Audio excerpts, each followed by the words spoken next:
Whoa, whoa, hey, hey, whoa, whoa. What's up, friendos? Whew, it is warm today. Like, really warm. Like, all over the country, I think.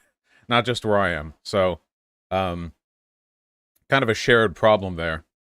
Not really just a me thing. I feel like it's a me thing, though. You know? Like, I'm, I'm experiencing it as a me problem. How y'all doing? Only 84 in PDX? That's nice. You're not late yet?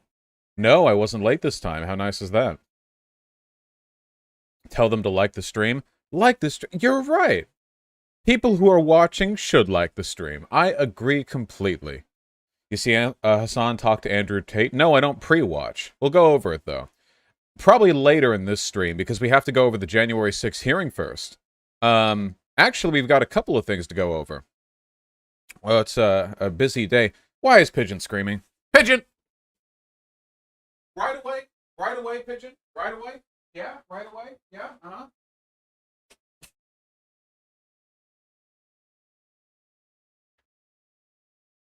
I think she can tell when I'm streaming. Because I'm sitting here alone in the room and I just start talking. I think she can tell, you know? Um, anyway, we've got a decent amount to go over today. Obviously, we have the January 6th stuff, but we're also beginning the canvassing, the canvassing initiative. I pressed my lip too close to the mic. It made the shh noise. Got a little bit too close there. The can fishing, the van washing, the canvassing initiative. Great start. It's all over. It's all over. Anyway, we're going to be talking about that at 6 p.m. So that's in an hour. Okay, it'll be very serious. I don't care if we're in the middle of the Jan 6th thing, and Trump drops in as a surprise witness. I don't care if it's 6 p.m. and some Secret Service agent comes down and kicks open the doors and screams that he has a confession to make. I don't care. Right at 6. That's when we're talking about it. Yeah, I don't care if even more nuggies get spilled. Can washing? True. The can washing, absolutely. Ted Cruz responded to Asmongold's loot box take on Michael Knowles' podcast, and he agreed that pay to win was bad. Wow, that is such... I had to know so many things for that sentence to make sense to me, and it did, because I do. So that's great. Gotcha, Rivera. Okay.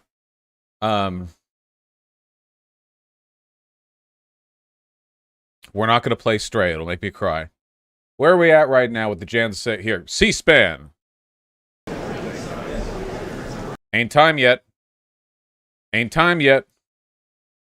You're going to talk about what happened to AOC? You mean the 3-second video of her having both her hands behind her back before she put one arm up and nothing happened? I think we covered that yesterday. Or did some other thing happen?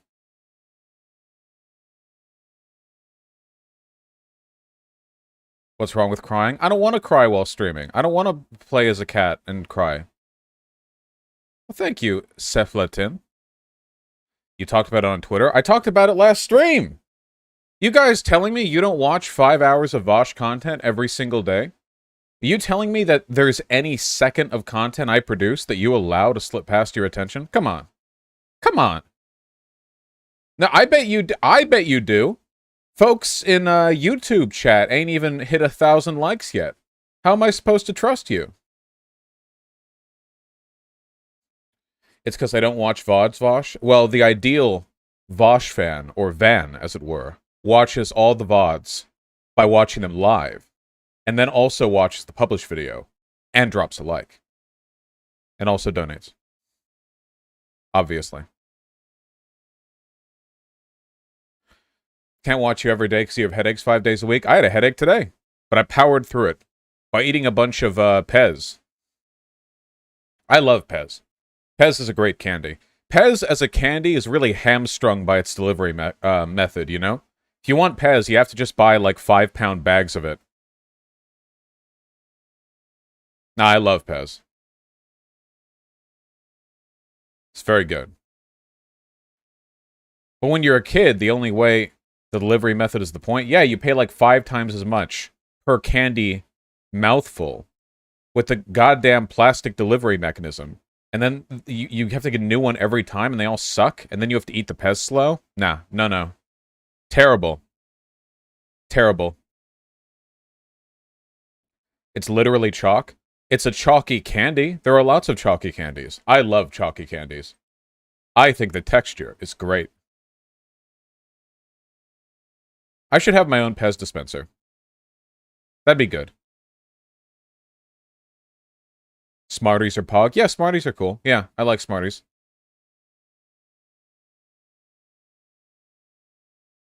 You mean like mints disintegrating in your mouth? Well, most foods that are just like sugar and some kind of binding agent will disintegrate into your mouth when you eat them anyway, right? Thank God I can disagree with Vosh. This isn't a cult. This is a cult, and you will come around. Ken Voshing, let's go. Yeah, we're getting to it. We're getting to it. I'm not playing Stray, Sawdust John. No. I'll cry. The cat'll do a meow and I'll cry. I'm not doing it. I refuse. It's not happening. Play it off stream? Maybe. When are they going to arrest Trump? They did. You missed it. The whole thing happened. I'm not going over it again. When are they going to start the trial? I'm looking, you know, I'm peeping. Just waiting. Oh, wait, I thought I was caught up live. Hold on. Every day. He sensible in. Well, I never.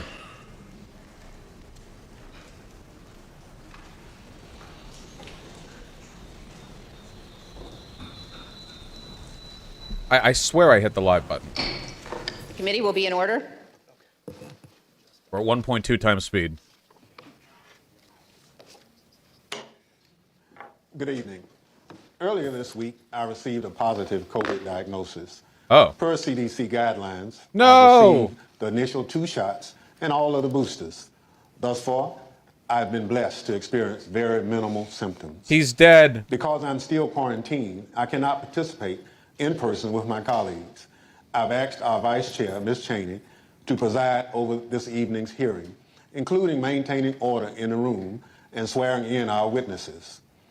Over the last month and a half, the Select Committee has told the story of a president who did everything in his power to overturn an election. He lied, he bullied, he betrayed his oath. He tried to destroy our democratic institutions. He summoned a mob to Washington. Afterward, on January 6th, when he knew that the assembled mob was heavily armed and angry, he commanded the mob to go to the Capitol, and he emphatically commanded the heavily armed mob to fight like hell. For the weeks between the November election and January 6th, Donald Trump was a force to be reckoned with. I still think the most damning new thing that we've learned from this is that Trump got confirmation from his security people that there were guys with guns in the crowd, and he was like, don't take their guns away, they're not here to kill me, you know? That was pretty good. He shrugged off the factuality and legality correct, sober advice of his knowledgeable and sensible advisors. Instead, he recklessly blazed a path of lawlessness and corruption, the cost to which democracy be damned. And then he stopped.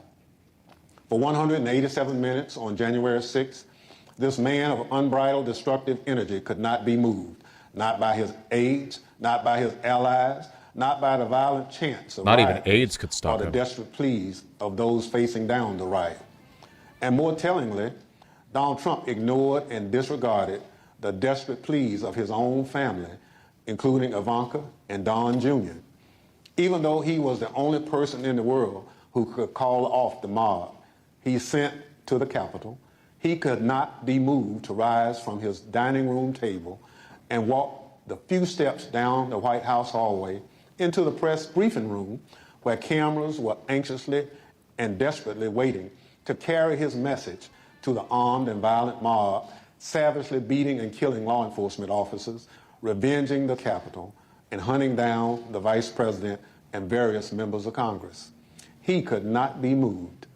This evening, My colleagues, Mr. Kingsinger of Illinois and Ms. Luria of Virginia, will take you inside the White House during those 187 minutes. We also remind you of what was happening at the Capitol minute by minute as the final violent, tragic part of Donald Trump's scheme to cling to power unraveled while he ignored his advisors, stood by, and watched it unfold on television. Let me offer a final thought about the Select Committee's work so far. As we've made clear throughout these hearings, our investigation goes forward. We continue to receive new information every day. We continue to hear from witnesses. We will reconvene in September to continue laying out our findings to the American people. But as that work goes forward, a number of facts are clear. There can be no doubt that there was a coordinated, multi-step effort to overturn an election overseen and directed by Donald Trump. There can be no doubt that he commanded a mob he knew was heavily armed, violent, and angry, to march on the Capitol to try to stop the peaceful transfer of power.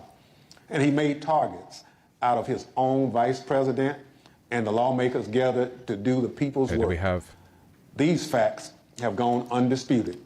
And this is like the beginning of the anime. Last time in Dragon Ball Z. Accountability to the American people.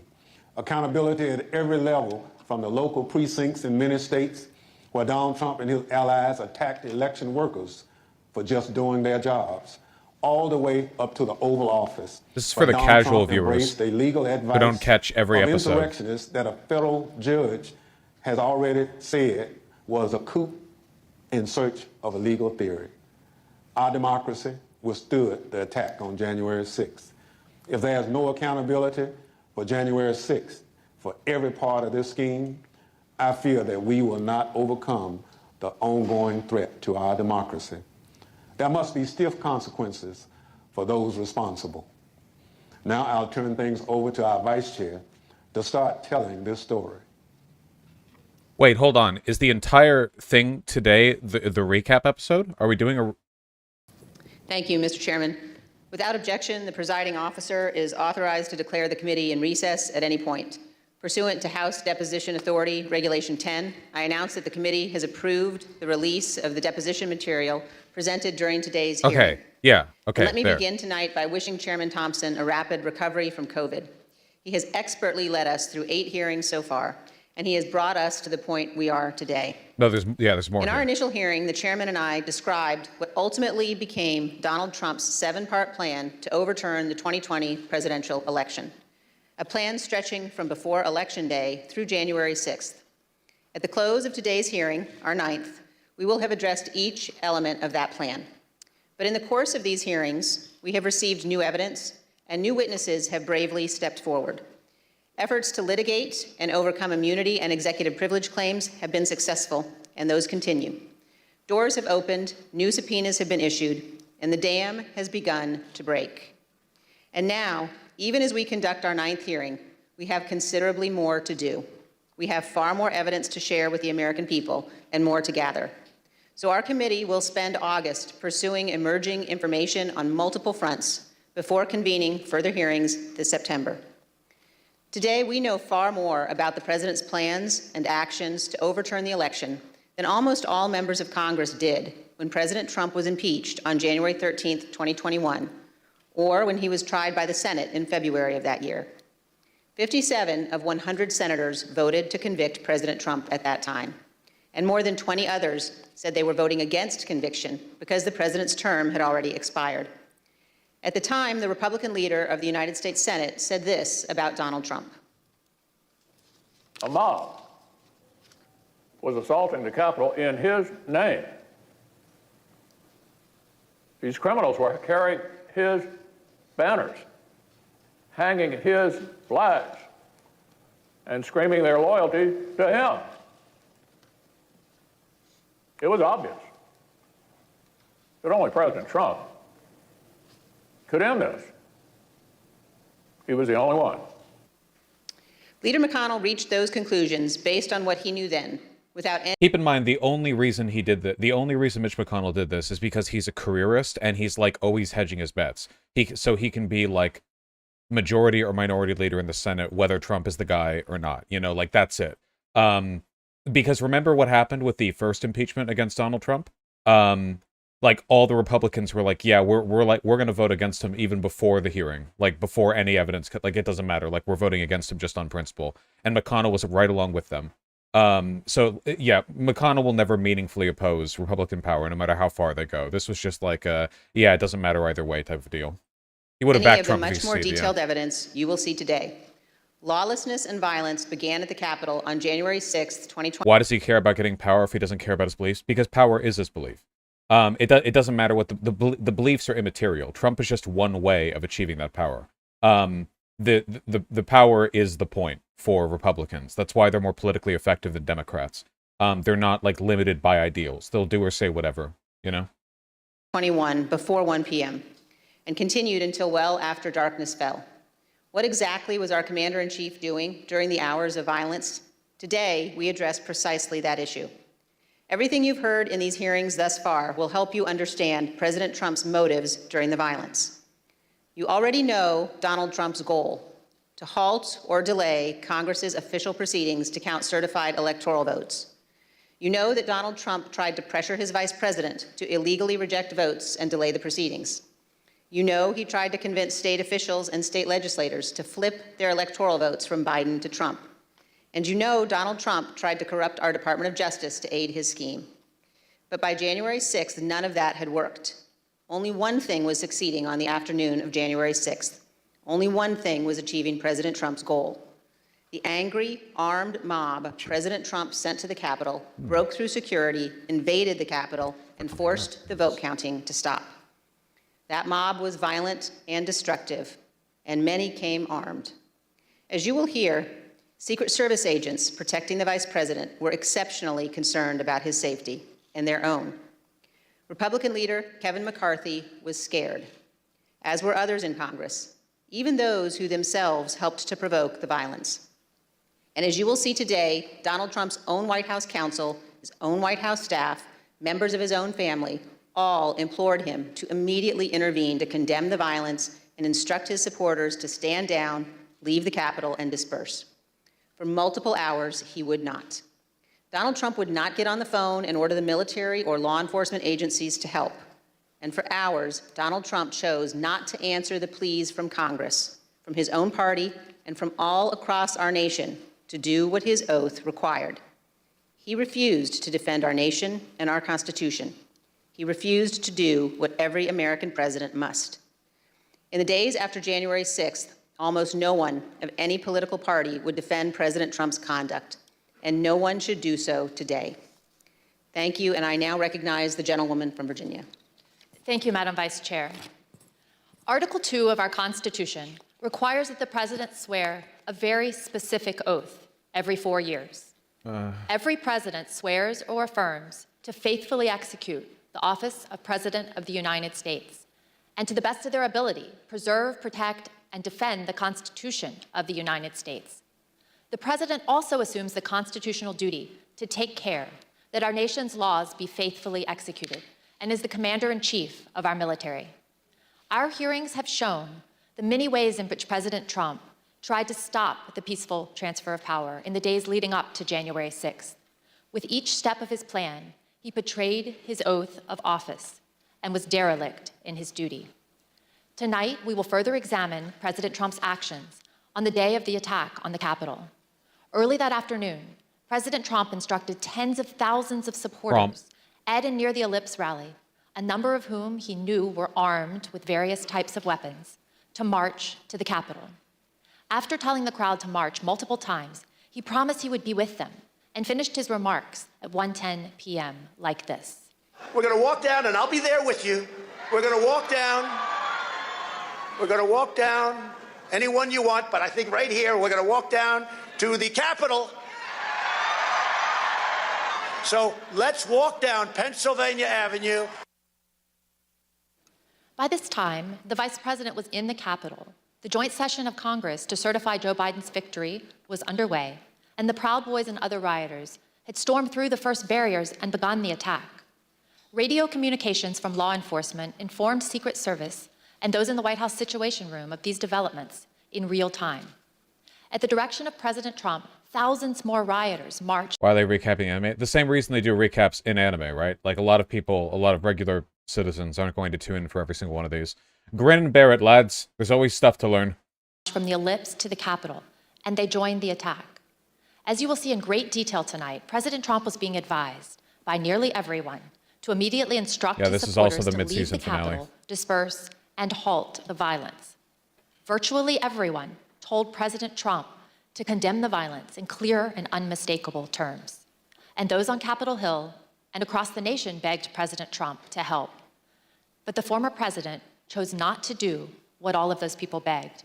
He refused to tell the mob to leave until 4:17, when he tweeted out a video statement filmed in the Rose Garden, ending with this. So go home. We love you. You're very special. You've seen what happens. You see the way others are treated that are Never gets old. so bad and so evil. I know how you feel. But go home and go home in peace. By that time, 2 pipe bombs had been found at locations near the Capitol, including where the vice president-elect was conducting a meeting. Hours of hand-to-hand combat had seriously injured scores of law enforcement officers. The Capitol had been invaded, the electoral count had been halted as members were evacuated. Rioters took the floor of the Senate. They rifled through desks and broke into offices, and they nearly caught up to Vice President Pence. Guns were drawn on the House floor, and a rioter was shot attempting to infiltrate the chamber. We know that a number of rioters intended acts of physical violence against specific elected officials. We know virtually all the rioters were motivated by President Trump's rhetoric that the election had been stolen, and they felt they needed to take their country back. This hearing is principally about what happened inside of the White House that afternoon. From the time when President Trump ended his speech until the moment when he finally told the mob to go home, a span of 187 minutes, more than 3 hours. What you will learn is that President Trump sat in his dining room and watched the attack on television, while his senior-most staff, closest advisors, and family members begged him to do what is expected of any American president. I served proudly for 20 years as an officer in the United States Navy. Veterans of our armed forces know firsthand the leadership that's required in a time of crisis, urgent and decisive action that puts duty and country first. But on January 6th, when lives and our democracy hung in the balance, President Trump refused to act because of his selfish desire to stay in power. And I yield to the gentleman from Illinois, Mr. Kinzinger. Thank you. Thank you, Ms. Luria. 1 week after the attack, Republican leader Kevin McCarthy acknowledged the simple truth. President Trump should have acted immediately to stop the violence. During our investigation, General Mark Milley, the chairman of the Joint Chiefs of Staff, also remarked on the president's failure to act. Let's hear what they had to say. The president bears responsibility for Wednesday's attack on Congress by mob rioters. He should have immediately denounced the mob when he saw what was unfolding. These facts require immediate action by President Trump. Yeah, you're the Commander-in-Chief. You got an assault going on the Capitol of the United States of America. And there's nothing. No call, nothing, zero. Like my colleague from Virginia, I'm a veteran. I served in the Air Force, and I serve currently in the Air National Guard. I can tell you that General Milley's reaction to President Trump's conduct is 100% correct. Yeah, keep in mind the reason Trump was watching on the television and waited like 3 hours to call it off is because he was hoping it would succeed. Like, if they had taken the legislator and like killed a bunch of Democratic, Pence, kill those people, he would have acted completely differently. The only reason he waited that long was because it became clear that they weren't going to be successful in stopping things the way that he was waiting for, If they had been more bloodthirsty, the mob, if they had more guns, if they had been more aggressive in using them, a lot more people would have died there, and Trump would have been, waiting on that as a success point. And so was Leader McCarthy's. What explains President Trump's behavior? Why did he not take immediate action in a time of crisis? Because President Trump's plan for January 6th was to halt or delay Congress's official proceeding to count the votes. The mob attacking the Capitol quickly caused the evacuation of both the House and the Senate. The count ground to an absolute halt and was ultimately delayed for hours. The mob was accomplishing President Trump's purpose, so of course he didn't intervene. Here's what will be clear by the end of this hearing. President Trump did not fail to act during the 187 minutes between leaving the ellipse and telling the mob to go home. He chose not to act. But there were hundreds Ooh, wait, hold on. Big meme. This was 38 minutes ago by CNN. DHS Inspector General tells Secret Service to stop investigating potentially missing texts due to ongoing criminal investigation.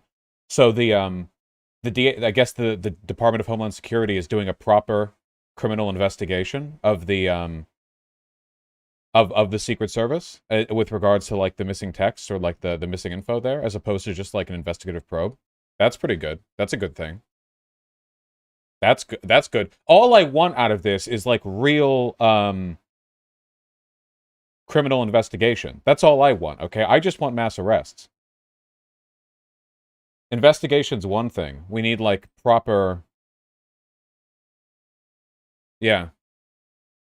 Day who honored their oaths and put their lives on the line to protect the people inside the Capitol and to safeguard our democracy. Many of them are here tonight with us, and many more are watching from home. Drain the swamp. As you already know, and we'll see again tonight, their service and sacrifice shines a bright light on President Trump's dishonor and dereliction of duty. I yield to the Vice Chair.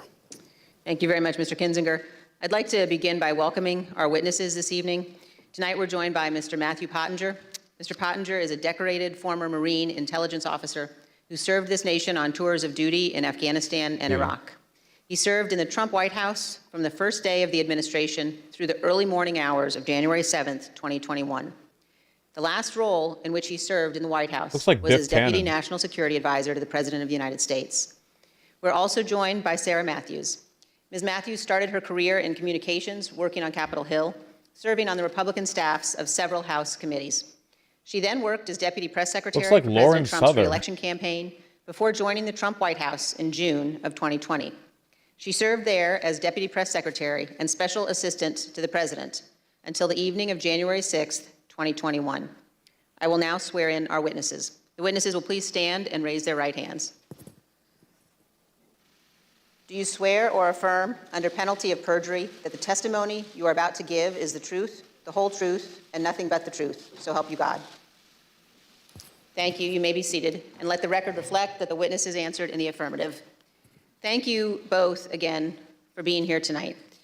Mr. Pottinger, thank you for your service to the nation, as well as for joining us this evening. Can you please briefly explain what your responsibilities were as Deputy National Security Advisor to the President? Thank you, Madam Vice Chair. When I started at the White House, I was a senior director for Asia on the National Security Council staff, so that was a job that involved helping coordinate the President's Asia policy. I supported the President when he met or interacted with Asian leaders. Later, 2019, I was promoted to the job of Deputy National Security Advisor. In that role, I was the chairman of the Deputies Committee. That's an NSC meeting of all the deputy cabinet secretaries. We would settle important matters of national policy related to our national security, and we would also tee up options for the President and for his cabinet members. It was, I felt then, as I do now, that it was a privilege to serve in the White House. I'm also very proud of President Trump's foreign policy accomplishments. We were able to finally compete with China. We were also able to broker peace agreements between Israel and 3 Arab states. I mean, those are some examples of the types of policies that I think made our country safer. Thank you, Ms. Pottinger. And were you in the White House during the attack on the Capitol on January 6th? For most of the day, I was in the White House, although when the President was speaking at the rally, I was actually off-site at a scheduled meeting with India's ambassador to the United States. The National Security Council staff was not involved in organizing the security for what was a domestic event. Okay, just vibe checks. This is like the least trustworthy guy I've ever seen in my life. Holy shit. It's insane. All of my instincts are screaming at me that this guy is getting ready to betray me from the other side of the country. It's insane. The rally, but I did return to the White House at roughly 2:30 p.m. Thank you, and I know my colleagues will have additional questions for you about that afternoon. Let me turn now to you, Ms. Matthews. How did you come to join President Trump's White House staff? Thank you, Madam Vice Chair. As you outlined, I am a lifelong Republican, and I joined the Trump re-election campaign in June of 2019. I was one of the first communications staffers actually on board for his re-election campaign. And during that time, I traveled all around the country and met Kayleigh McEnany, who was also working on his reelection campaign. I worked there for a year, and I formed a close relationship with Ms. McEnany, and she moved over to the White House in April of 2020 to start as White House press secretary, and she brought over a group of campaign staff with her, and so I joined her over at the White House in June of 2020 to start as her deputy. And were you, Ms. Matthews, at work in the White House on January 6th? Yes, I was working out of the West Wing that day. Thank you. And now I'd like to recognize the gentlewoman from Virginia and the gentleman from Illinois. Thank you, Madam Vice Chair. As you've seen in our prior hearings, President Trump summoned the mob to D.C. on January 6th. Before he went on stage, he knew some of them were armed and prepared for combat. During his speech, he implored them to march to the Capitol, as he had always planned to do. By the time he walked off the stage, his supporters had already breached the outer perimeter of the Capitol at the foot of Capitol Hill. Since our last hearings, we've received new testimony from a security professional working in the White House complex on January 6th, with access to relevant information and responsibility to report to national security officials. This security official told us that the White House was aware of multiple reports of weapons in the crowd that morning. We as a committee are cognizant of the fear of retribution expressed by certain national security witnesses who have come forward to tell the truth. We've therefore taken steps to protect this national security individual's identity.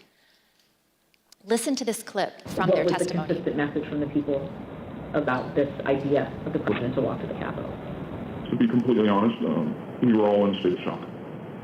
Because why?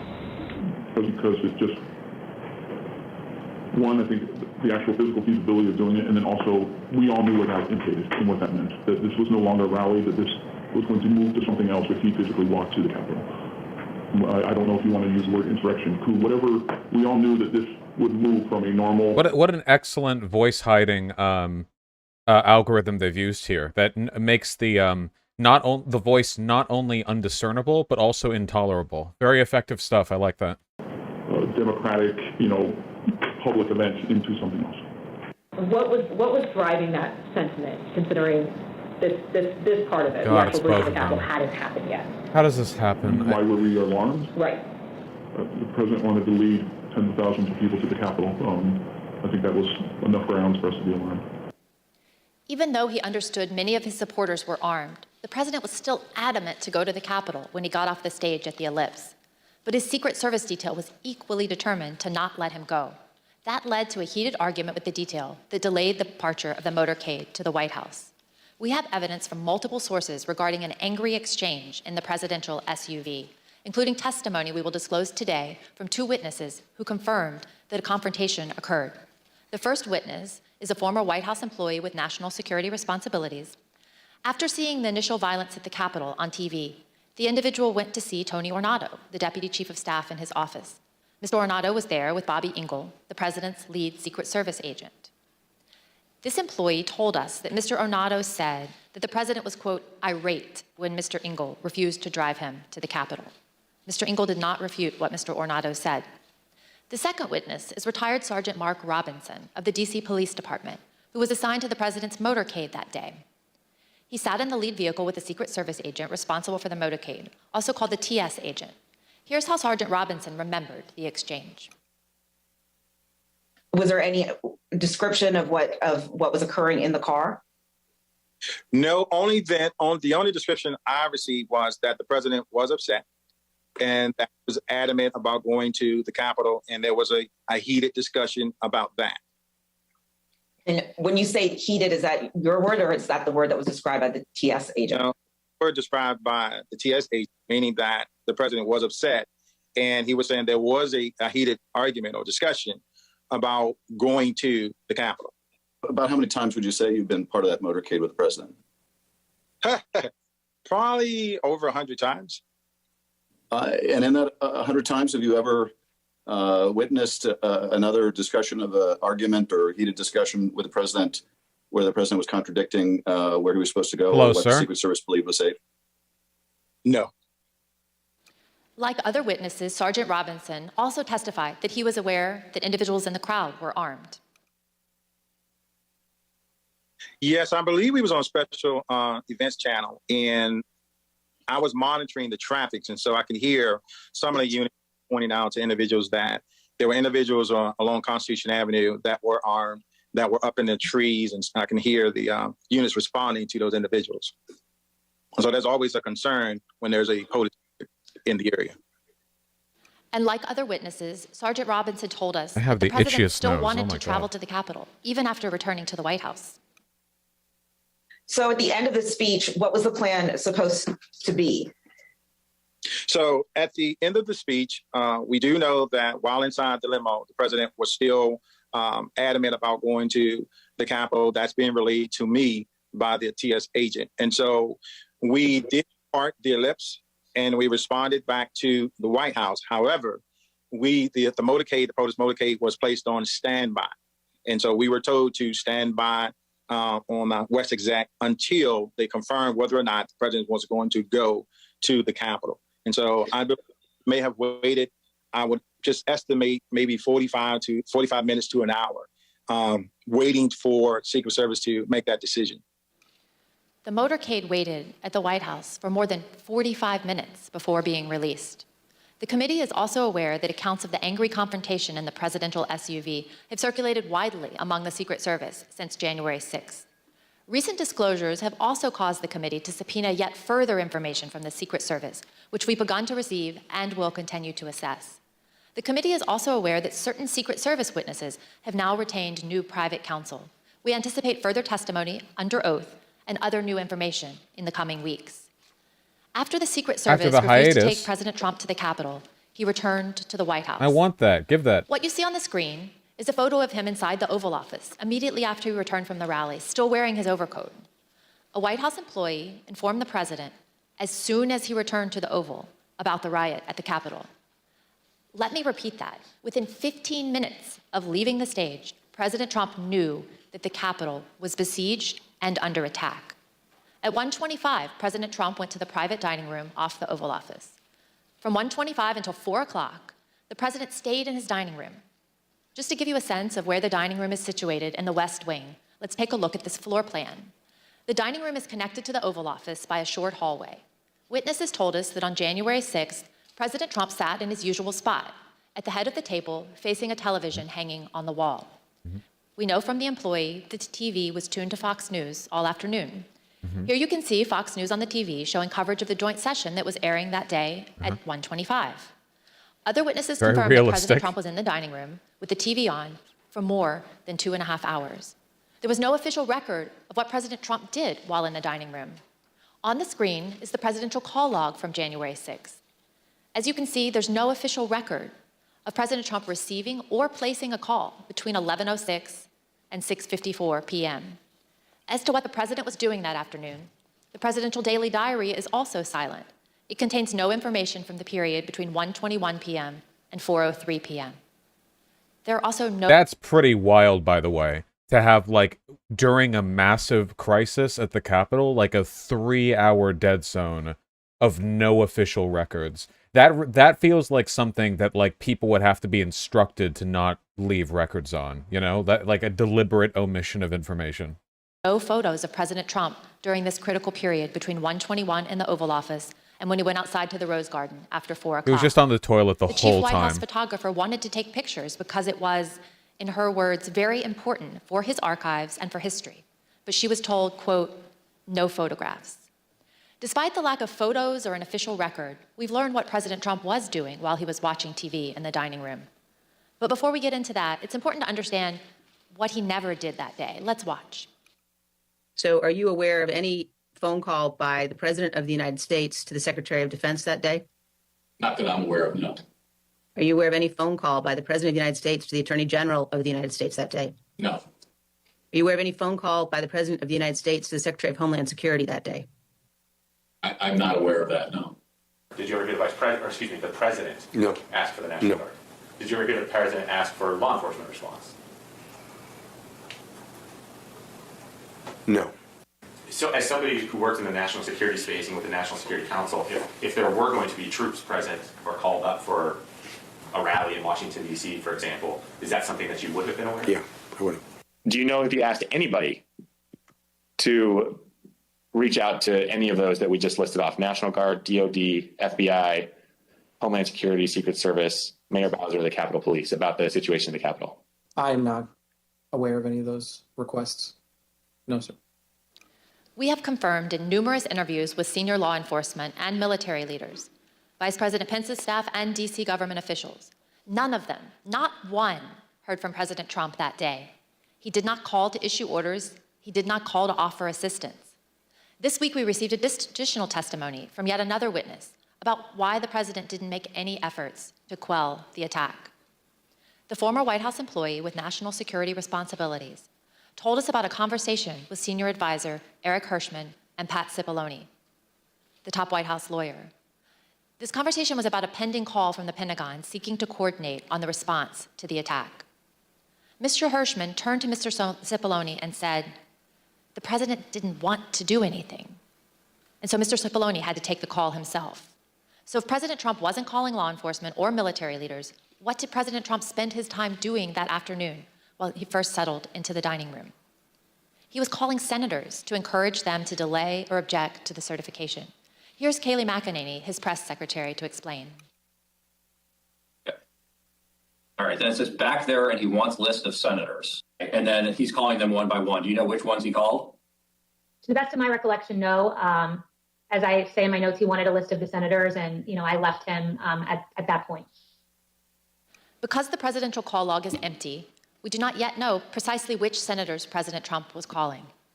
But we do know from Rudy Giuliani's phone records that President Trump also called him at 1:39, after he had been told that the riot was underway at the Capitol. Like right away. 139 would have been almost like right at the beginning of that empty period there. Yeah. So he was like, this really was the attempt, right? Like, you had the attack on the Capitol, which he orchestrated while knowing and encouraging the possession of firearms in the crowd, knowing that they had murderous intent, and then he immediately goes back to the White House, deliberately creates a gap in the presidential records to prevent anyone from knowing exactly what he did, and then he spends his time calling senators and like all the people in his entourage to try to get all of them behind this. I have a feeling one of the reasons why he at like 4:30 he like called off the whole Jan 6 thing with the whole special PogChamp speech is probably because he wasn't getting the response from the senators that he was expecting, right? Like I imagine that he was he was kind of probably hoping like a lot of these people would be like diehard true believers that would be like, yep, time has come, it's time, like we're fully behind you, sir. But they probably had more reservations about the potential efficacy of this thing, It makes me wish that they had just been a little bit more overconfident, because if they had, they might have done something stupid enough to warrant, like, immediate mass arrests, Like, if the crowd didn't go far enough to meaningfully, like, cut the head off democracy, but if the Republicans had overcommitted, like, they might have gotten rounded up after and actually, like, properly fucking dealt with. Yeah. This is what people talk about when they talk about how, like, Republicans are dangerous and Trump's stupidity is, like, simultaneously a benefit and a hindrance to his attempts to undermine democracy. On the plus side, his, stupidity allows him to dodge through legal troubles in ways that other more obviously conniving people might not be able to. And on the other hand, like, the potential to overcommit can be, like, detrimental during a coup. Mr. Giuliani was President Trump's lead election attorney. According to the phone records, the president's call with him lasted approximately 4 minutes. Recall that Fox News was on in the dining room. Let's take a look at what was airing as this call was ending. The president, as we all saw, fired this crowd up. They've all, tens of thousands, maybe 100,000 or more, have gone down to the Capitol or elsewhere in the city, and they're very upset. Now, I jumped down as soon as we heard the news that Brett gave you about Mike Pence. I started talking to these people. I said, what do you think? One woman, an Air Force veteran from Missouri, said she was, quote, disgusted to hear that news and that it was his duty to do something. And I told her, I said, there's nothing in the Constitution unilaterally that Vice President Pence could do. She said, that doesn't matter. He should have fought for Trump. At 1:49, here's what was happening at the Capitol with President Trump's fired up supporters. We're going to give fire warning. I'm going to try and get compliance, but this is now effectively a riot. 49 hours declaring it a riot.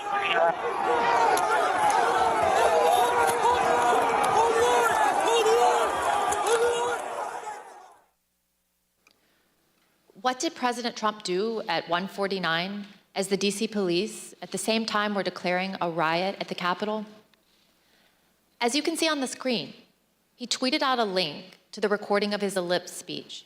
This was the same speech in which he knowingly sent an armed mob to the Capitol, but President Trump made no comment about the lawlessness and the violence. I yield to the gentleman from Illinois.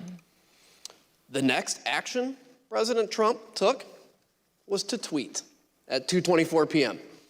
What happened during the 35 minutes between his last tweet at 1:49 and 2:24?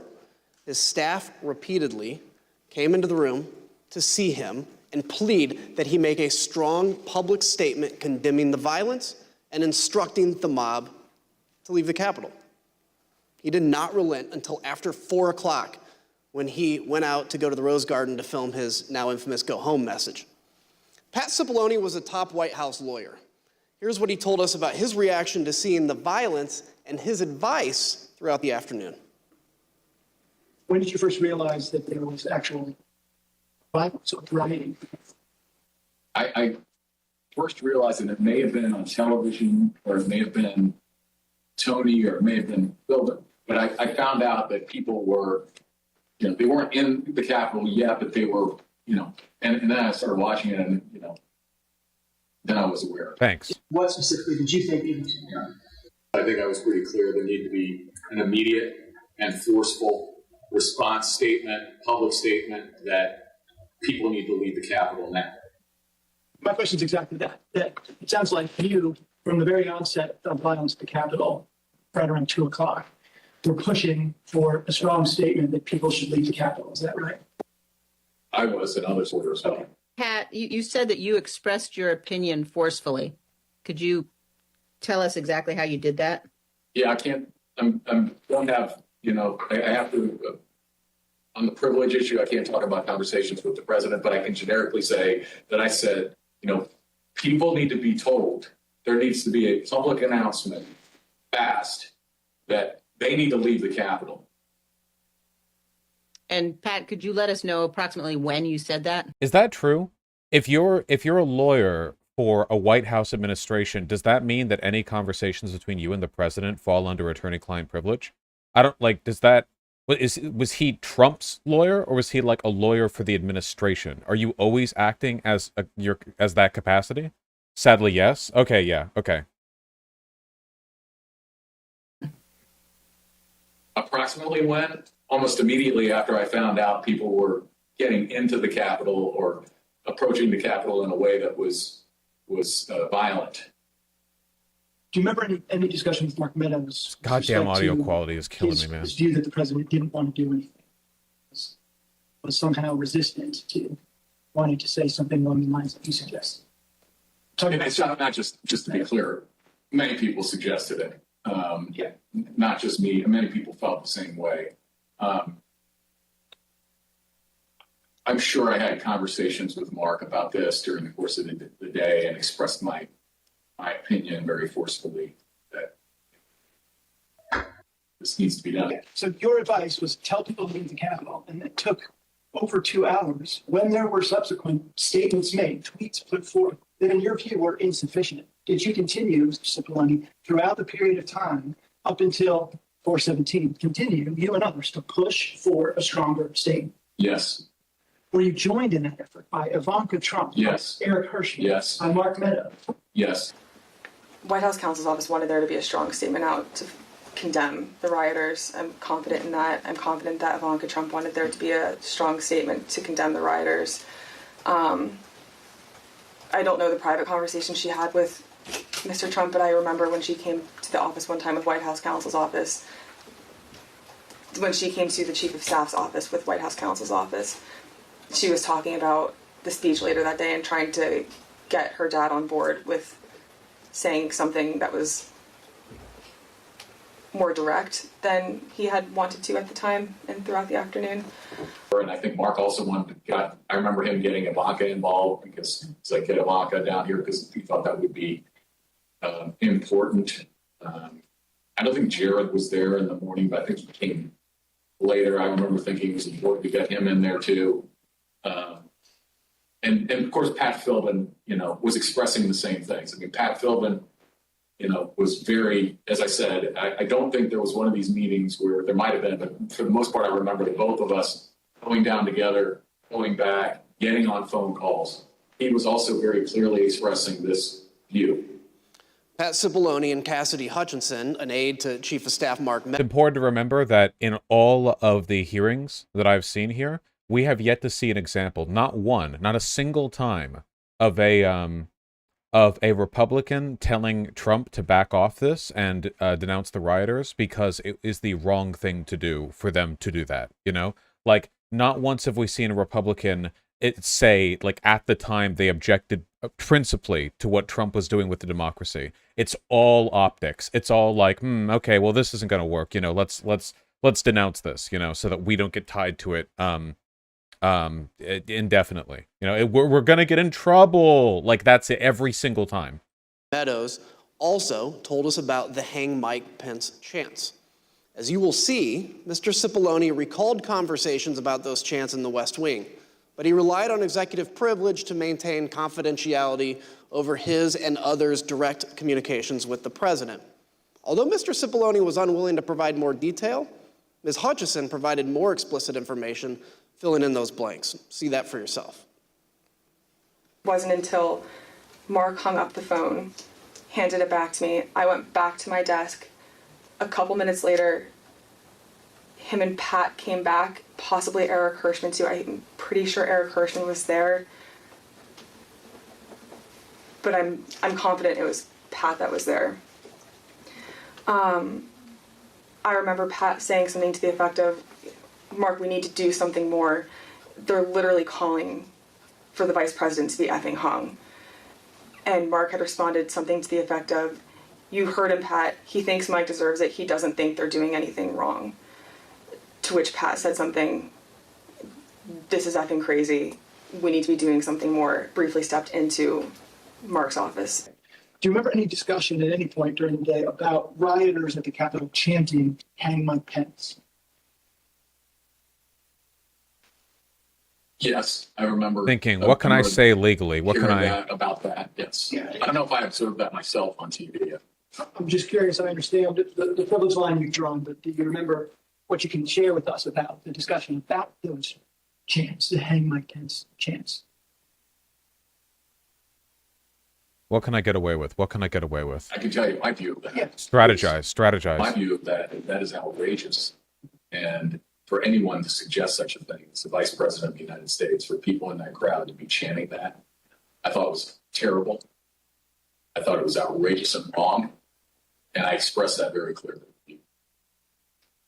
With respect to your conversations with Mr. Meadows, though, did you specifically raise a concern of the Vice President with him, and how did he respond?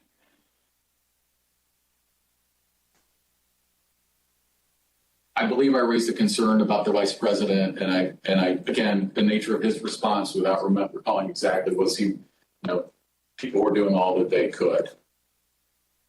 And what about the President? Did he indicate whether he thought the President was doing what needed to be done to protect the Vice President?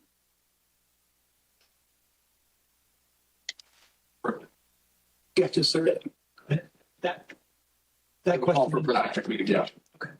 I'm being sharp on it. Thanks. In addition, Mr. Cipollone testified that it would have been feasible, as commentators on television were suggesting, for President Trump to... Do you think he was pausing all those times to see if the guy next to him would say privilege? He's got, like, the lawyer lawyering him on his lawyer privileges over his... yeah. Immediately appear at the podium in the press room to address the nation. Would it have been possible at any moment for the president to walk down to the podium in the briefing room and talk to the nation at any time between when you first gave him that advice at 2:00 and 4:17 when the video statement? Would that have been possible? Would it have been possible? Yes. Yes, would have been possible. We just heard Mr. Cipollone say that President Trump could have gone to the press briefing room to issue a statement at any moment. To give you a sense of just how easy that would have been, let's take a look at a map of the West Wing. Yeah, it's Shut the Fuck Up Friday. That's the real thing. This is the turnaround, okay? All of the Trump's lawyer was running around the Oval Office, the whole White House with Shut the Fuck Up Friday YouTube video, like pointing at it, going like, "All right, look, watch this 50-second clip, okay? And this is where we're all suffering now, okay? It's that goddamn video." As we saw earlier, the president's private dining room is at the bottom of the map. The press briefing room is at the top, highlighted in blue. And the Rose Garden, where the president ultimately filmed his go home video, is on the right next to the Oval Office, and that's highlighted in green. Ms. Matthews, how quickly could the president have gotten on camera in the press briefing room to deliver a statement to the nation? So as you outlined, it would immediately? take probably less than 60 seconds from the Oval Office dining room over to the press briefing room. And for folks that might not know, the briefing room is the room that you see the White House press secretary do briefings from, with the podium and the blue backdrop. And there's a camera that is on in there at all times. And so if the president had wanted to make a statement and address the American people, he could have been on camera almost instantly. And conversely, the White House press corps has offices that are located directly behind the briefing room. And so if he had wanted to make an address from the Oval Office, we could have assembled the White House press corps probably in a matter of minutes to get them into the Oval for him to do an on-camera address. Thank you. Other witnesses have given us their views on that question. For example, General Keith Kellogg told us that some staff were concerned that a live appearance by the president at the microphones at that moment could actually make matters worse. He told us he recommended against doing a press conference because during his 4 years in the Trump administration, quote, there wasn't a single clean press conference we had. President Trump's advisors... Wait, is the implication here that Donald Trump is so uncontrollable and so stupid that if they sent him out there to the Rose Garden to do a press conference, he would actually worse than... Like one of the reporters would be like, do you agree with the idea that they should hang Mike Pence? And Trump be like, I'm not saying it's good, I'm not saying it's bad. He's physically incapable of... God, I want Trump to be under oath, man. Why can't they get him under oath? I so badly want him to be able to perjure himself. It's the only thing in the world that I want. Like, he would need 50 lawyers around him at all times, and like manacles around his hands to like restrain him at any point. He would need a shock collar, so that any time he starts a sentence, any one of the 50 lawyers could hit a red button and stop him from talking. Like, there's no other way. They would have to exercise so much control over him to keep him from perjuring himself or making the situation worse. Knew his state of mind at that moment, and they were worried about what he would say in unscripted comments. I yield to the gentlewoman from Virginia. Thank you. As you've heard, by 2 o'clock, multiple President staff of the members United White States House recognized that a serious situation was underway at the Capitol. Personally, I recall being evacuated from the House office building where we're sitting before this time. And it was due to the discovery of 2 pipe bombs in nearby buildings. Ms. Matthews, around the same time, you were watching the violence unfold on television and social media with colleagues, including with Ben Williamson, a senior aide to Mark Meadows and the acting director of communications. You told us that before President Trump sent his next tweet at 2:24, Mr. Williamson got up to go see Mr. Meadows, and you got up to go see Kayleigh McEnany. Why did you both do that? So Ben and I were watching the coverage unfold from one of the offices in the... Did we ever find out who planted the bombs? I don't think we ever got that info, which really makes me wonder if somebody knows who planted them and isn't saying. The idea of getting away with planting pipe bombs at the Capitol, or near, and it not being known is so wild to me. With our security apparatuses, I don't know. It just seems like,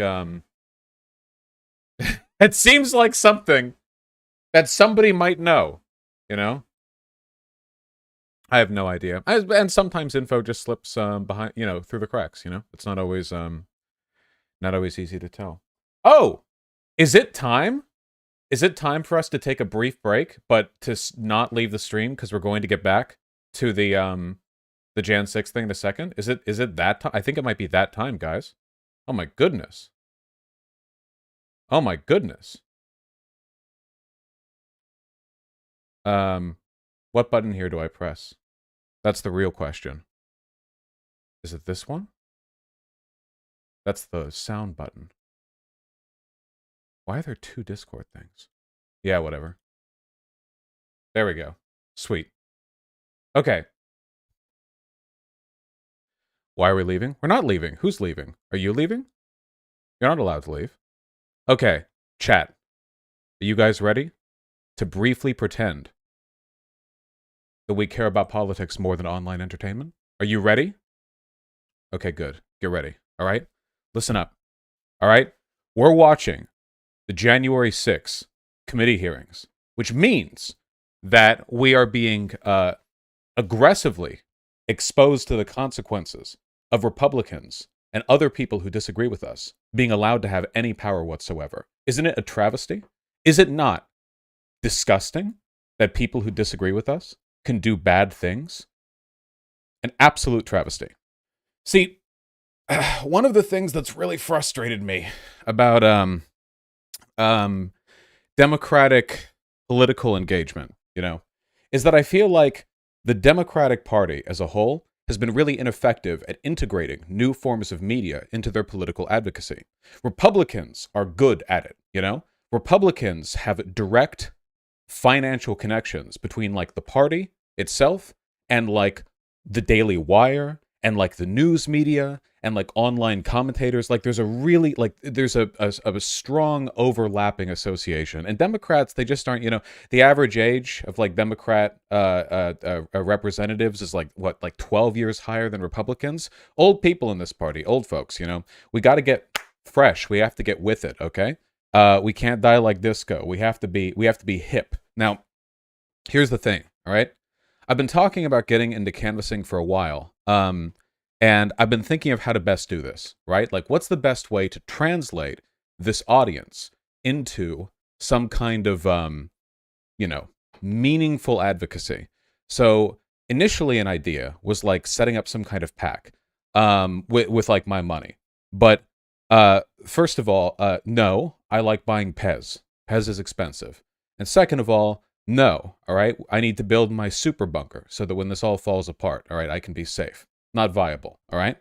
Even if I go out and canvass in person, I'm only one guy, and like, there's only, any individual cause that I go to, there are only so many Vaushites in the area.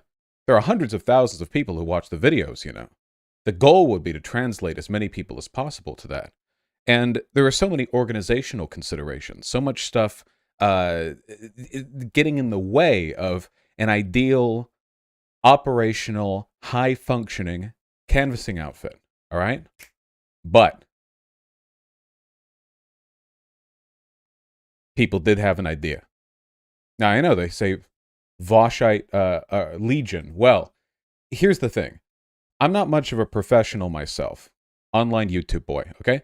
And you're not going to believe this, doing this work has actually put me in contact with people who are political professionals, like people who have worked in Washington, people who have worked for Justice Dems, candidates themselves, which is wild, right? Because I'm up here making dick jokes and, some people take notice. But frankly, there are much more talented professionals out there when it comes to the operational logistics of managing a canvassing outfit. And boy, howdy, is it hot in this room now that I turn the AC off so I can hear myself better. Whew! I suffer not in silence. Listen up, lads. I'm going to introduce to you, all right? The one, the only Vaushite Legion map. That's right.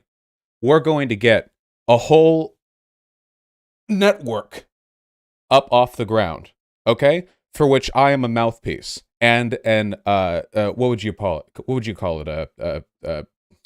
What's it when you shout really loud about something and other folks hear about it? When you promoter. That's what we're doing, folks, okay? So here's the idea. In a second, I'm going to have some other folks on so they can briefly tell you how professional and big brain they are, okay? They'll sell you on their large brains. But the idea is, okay, canvassing for one candidate ain't enough.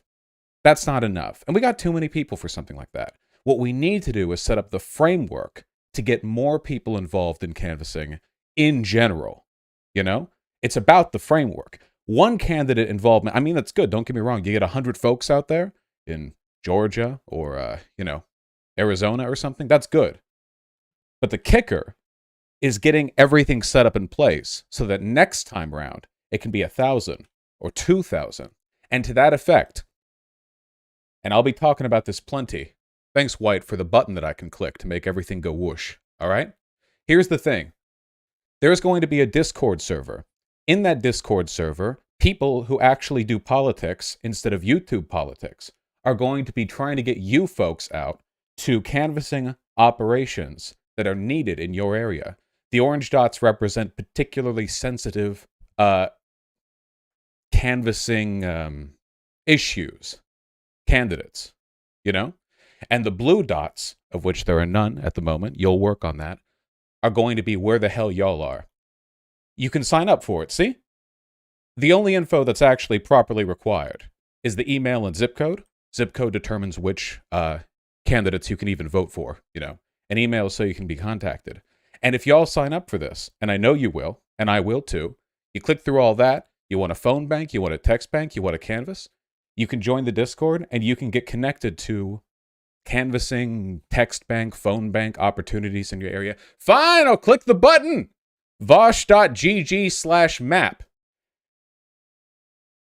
Bam. I clicked the button. You get that? If you're concerned about your identity or info, the only required info, again, email and zip code. The rest of it you want to keep quiet? That's fine.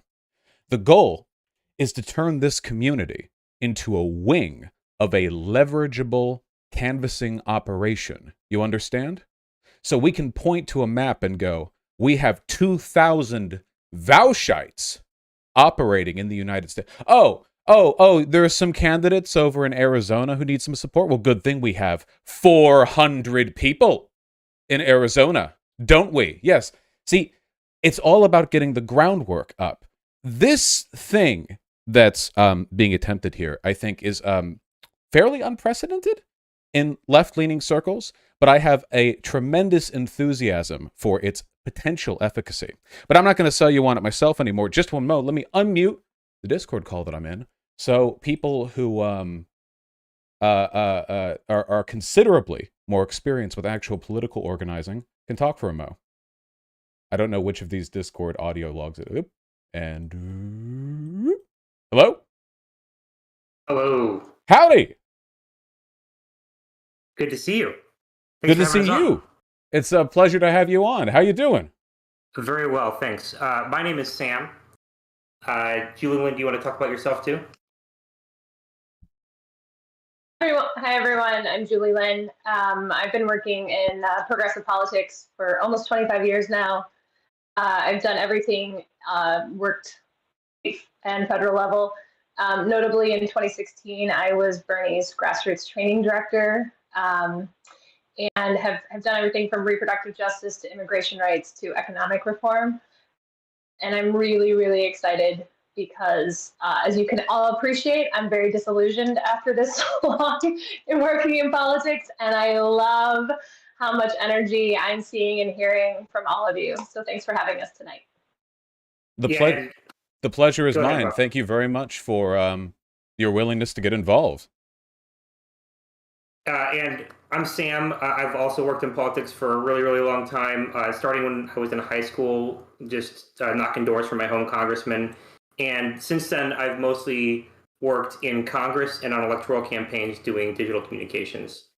I've been following Vosh for a couple years now, actually, but I only got put in touch with him fairly recently, or just I think last year. And Vosh, you did a pretty good job of explaining how, what it is that we're thinking about doing. But let me just offer a little bit of perspective as someone who's been in the trenches of this. Julie Lynn put very well. It's not the type of thing where the more you do it, the better it looks. It's the type of thing where the more you do it, the more difficult and painful it seems. Like the closer you get, the worse the machine that turns out to be. And so, like Julian, I'm a bit discouraged. And one of my biggest frustrations, speaking for myself, is very similar to what you said, Vash.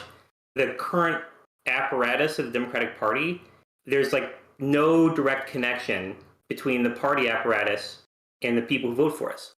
And the party's agenda is formulated super far away from the activists, especially young activists. And very few people under the age of 50 have any insight or influence into the priorities of elected officials within our party. And that's including those of us who work in politics. So, of course, when the party does pursue an agenda, we have no reciprocal digital media arm that's ready to actually tell people about it. We're completely reliant on traditional media, which nobody watches anymore. And believe it or not, Biden and the Democrats have actually done quite a lot of really great stuff, but none of us know what it is. So contrast that with what's going on YouTube and on Twitch with independent media creators like Vosh.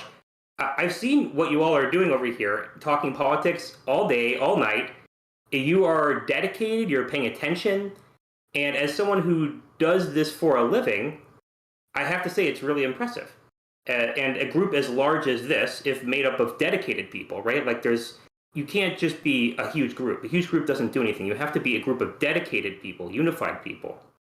You can make a really big difference in flipping actual elections. And this, like I said, if you're not a disorganized rabble, you have a leader.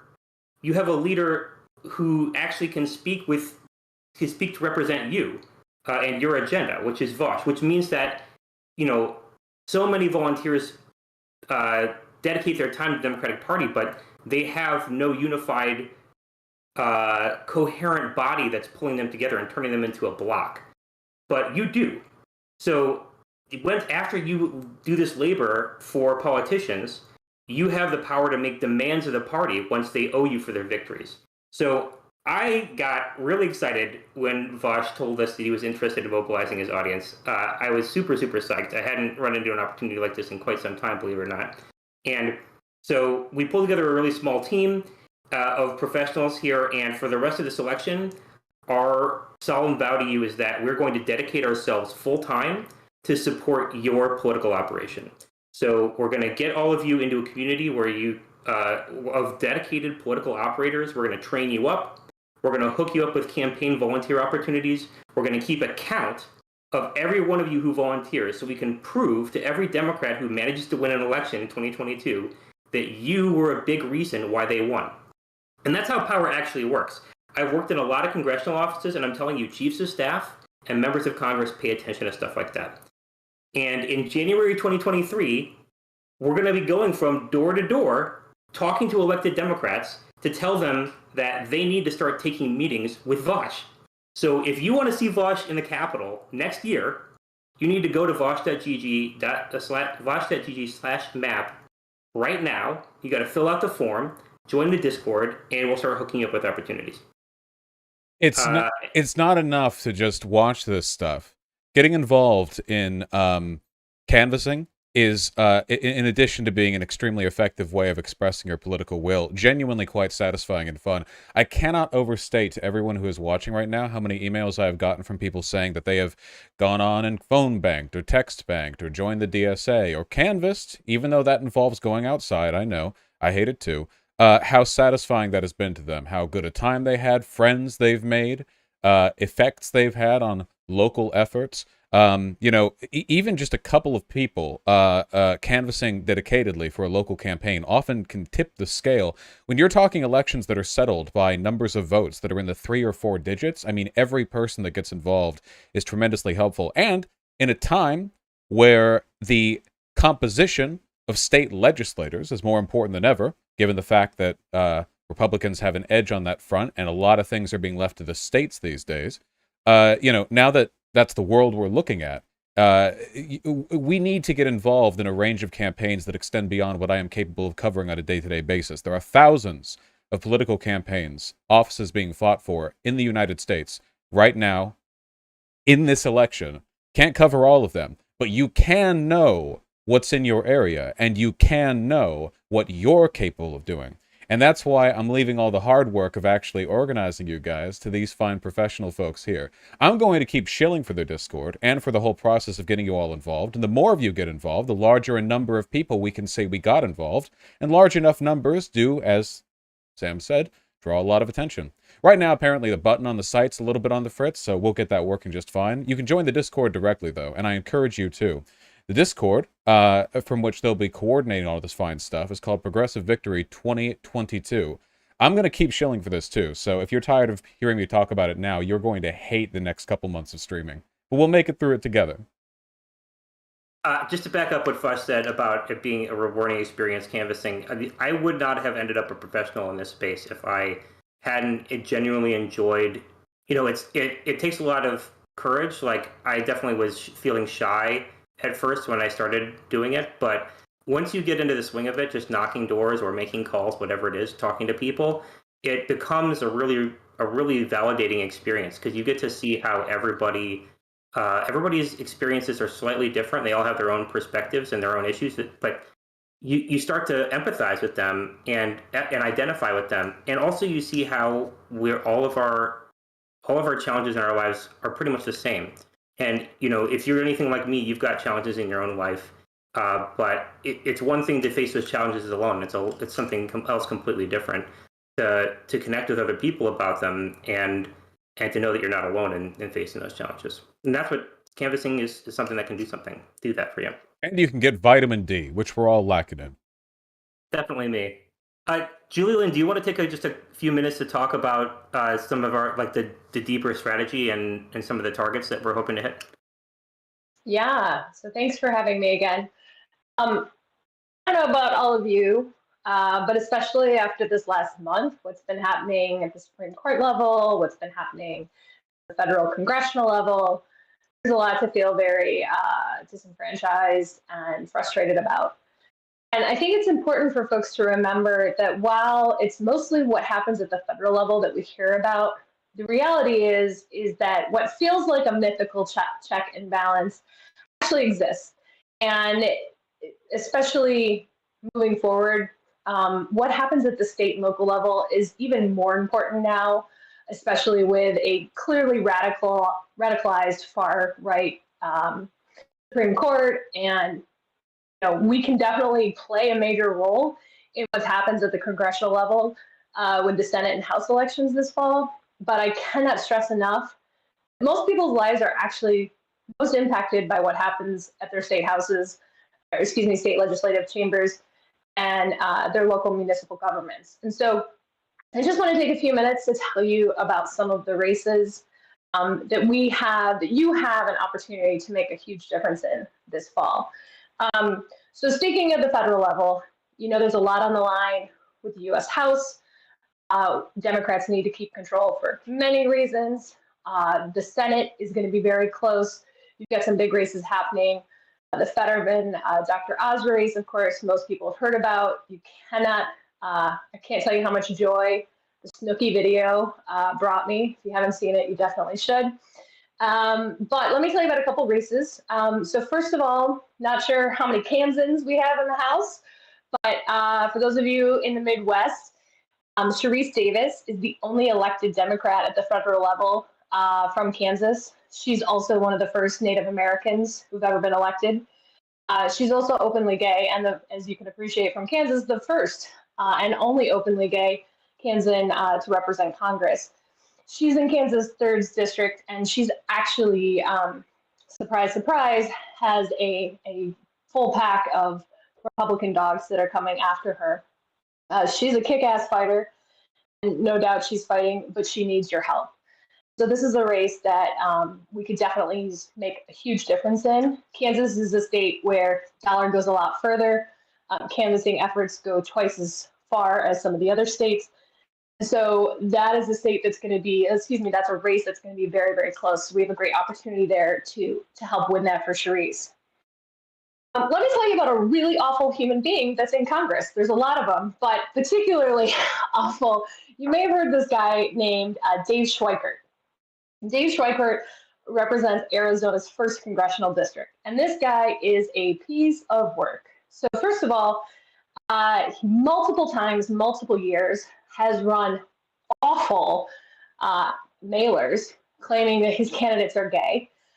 This happened actually to Ben Quayle. That's right, yes, Dan Quayle's kid, when he ran several cycles ago. And no joke, dude just did this again to his latest candidate, and he's been sued for it. Not only that, but he has admitted to 11 ethics violations from the U.S. House Ethics Committee of misuse of campaign funds. Did I mention he's a climate denier? He hates women. He hates gays. You know, really a piece of work. We've got a really great opportunity to take this guy out in November. And again, really close race. So a little bit of assistance from you all could make a huge, huge impact here. Okay, enough about the federal level. I told you that it's state and local that really matters. But who all remembers, quote, that woman from Michigan? You may remember this name. Trump used it a lot because God knows he's afraid of strong, independent women.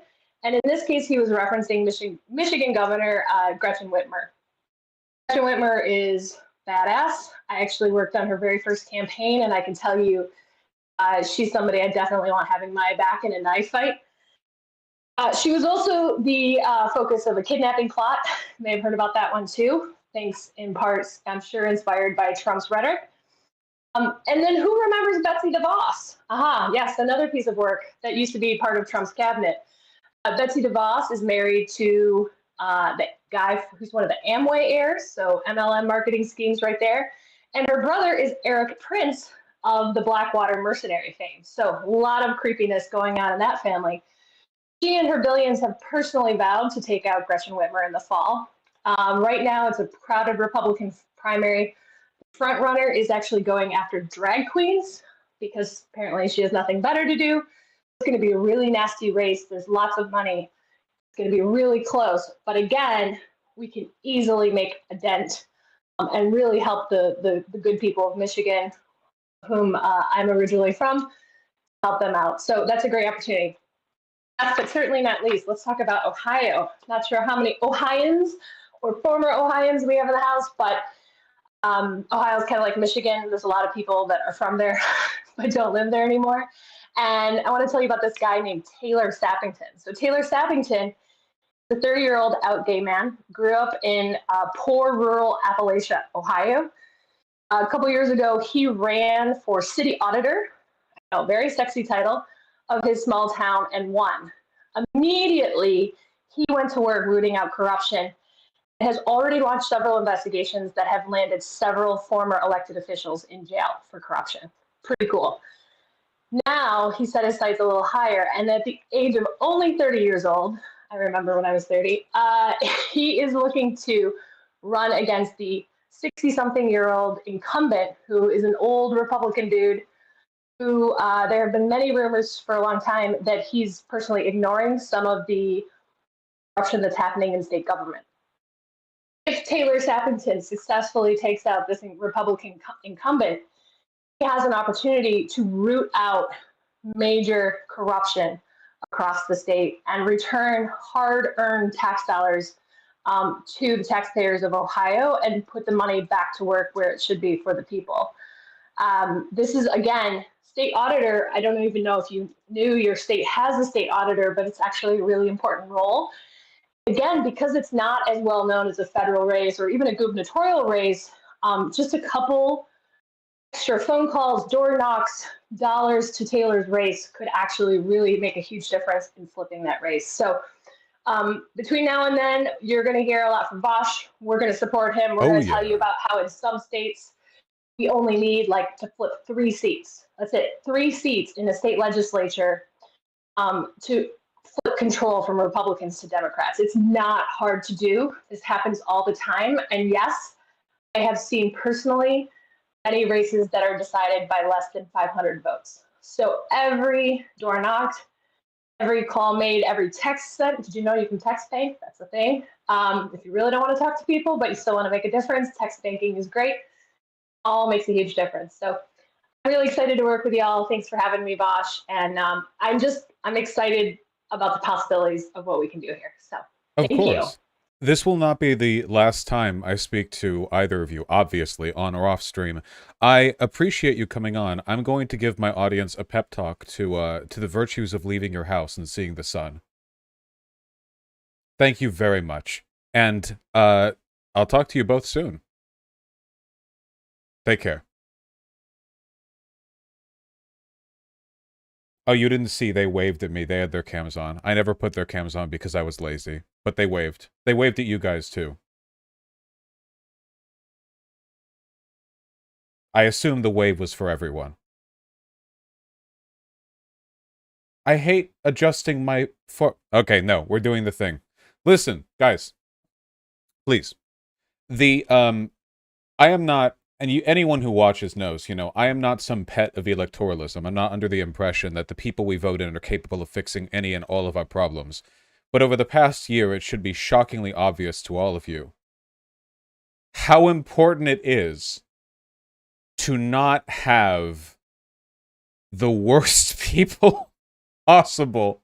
I mean, we're talking degrees of participation, and this is important civil engagement. Why do you think the Republicans seem to keep getting away with it? It's because they are insane and very well mobilized. They have the money. They have the rabidly dedicated following. They're capable of doing what they want to do because they're always able to leverage a sufficient degree of electoral power. They run the local elections. They run the school boards. They get just enough done to make sure that they can disproportionately affect the outcomes we all experience. Look, at the end of it, first and foremost, I am just concerned for your guys' health. You know that, right? Daddy Vouch is just looking out for your best interests. You know what's bad for your health? Sitting inside all day, obsessing over politics without doing anything about it. Terrible for your well-being. I mean it. They say you shouldn't worry about things you can't control, which is not always true, but generally true. And as much information as you may consume here, and as useful as that information may be for you, and I think it is, don't get me wrong, that's not really enough, is it? Every day you guys watch the news unfold on my channel or in others, and you feel powerless. But it is possible to overcome that feeling. It doesn't have to be that way. The satisfaction you will feel through direct participation is sublime. Trust me, I've done it. I've gotten emails from people who have done it. It is true. You will benefit enormously, and you will meet nice people. You will make friends. You will get exercise walking around canvassing. If that's what you choose to do, phone banking and text banking are still very helpful, You will feel useful. And feeling useful, by the way, feels amazing for everyone.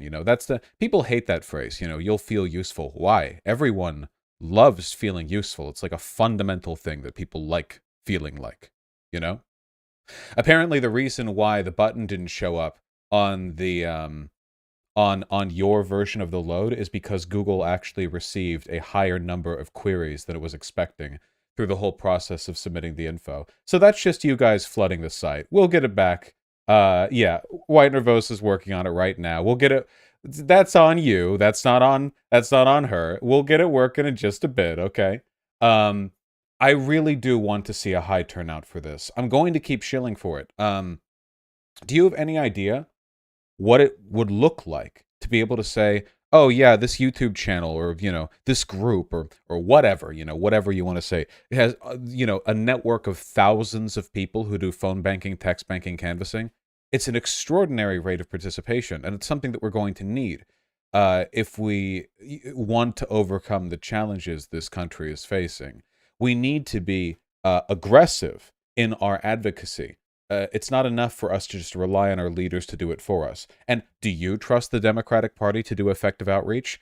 You seen any interviews with Kamala Harris recently? Do you really think this is the party you want selling to the American people the necessity of not electing fascists? No, I don't trust them one bit. But I do trust you guys. This is a new thing. I'm sure there are going to be bumps in the road.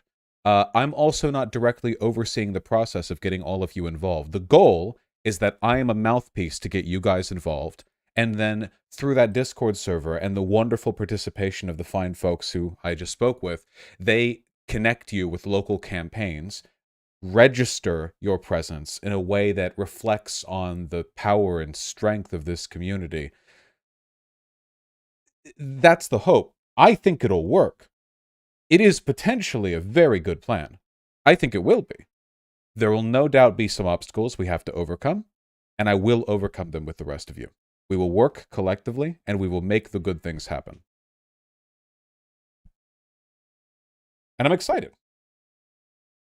So I strongly encourage you all to give it a look. They'll get the button fixed soon, you know, the sign up button. In the meantime, you can directly join the Discord. Excuse me. And get started. I have a feeling that our compatriots have bitten off a little bit more than they can chew, and that they're actually going to, at least for a short time, have no way of dealing with the number of people that are going to be sieging them with, you know, in interest in local organizing. So please do make their lives difficult, you know, in that respect, and only in that respect. Through numerical participation, make their lives difficult. Don't do anything else to make their lives difficult. Yeah, I believe in you guys. That's been a clean half hour. That's the pitch, and I'm gonna keep bringing this up, by the way. You know, purely for clout. You know, I just want to be able to say, oh, you know, 1,000 Vaushites doing this, or 2,000, or whatever.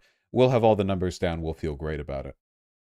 Really, though, it is good for you to politically involve yourself. It'll make you feel better about all this. It really will.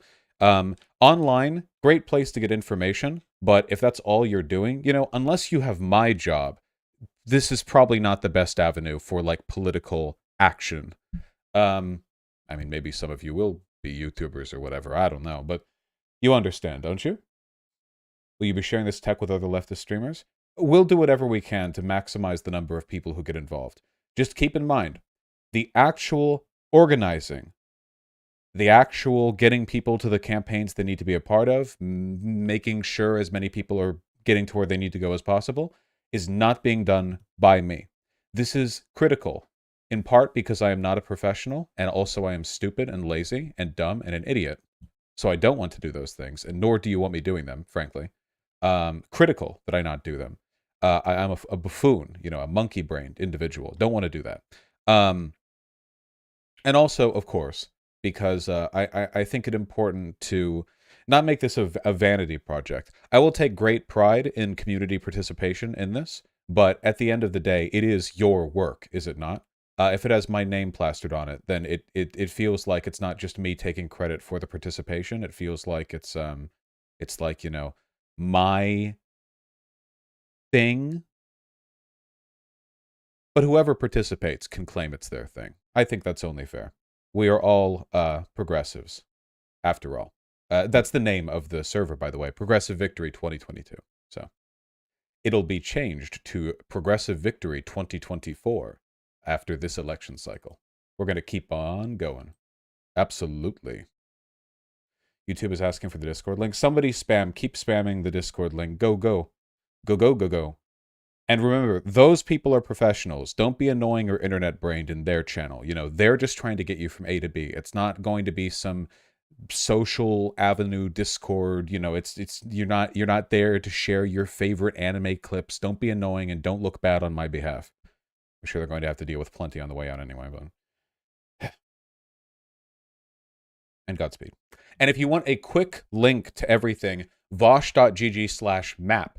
As in our campaign map, will get you there. I think right now this stuff isn't showing up because of the overloaded Google queries, but the stuff at the bottom down here, the direct Discord link, that should work just fine.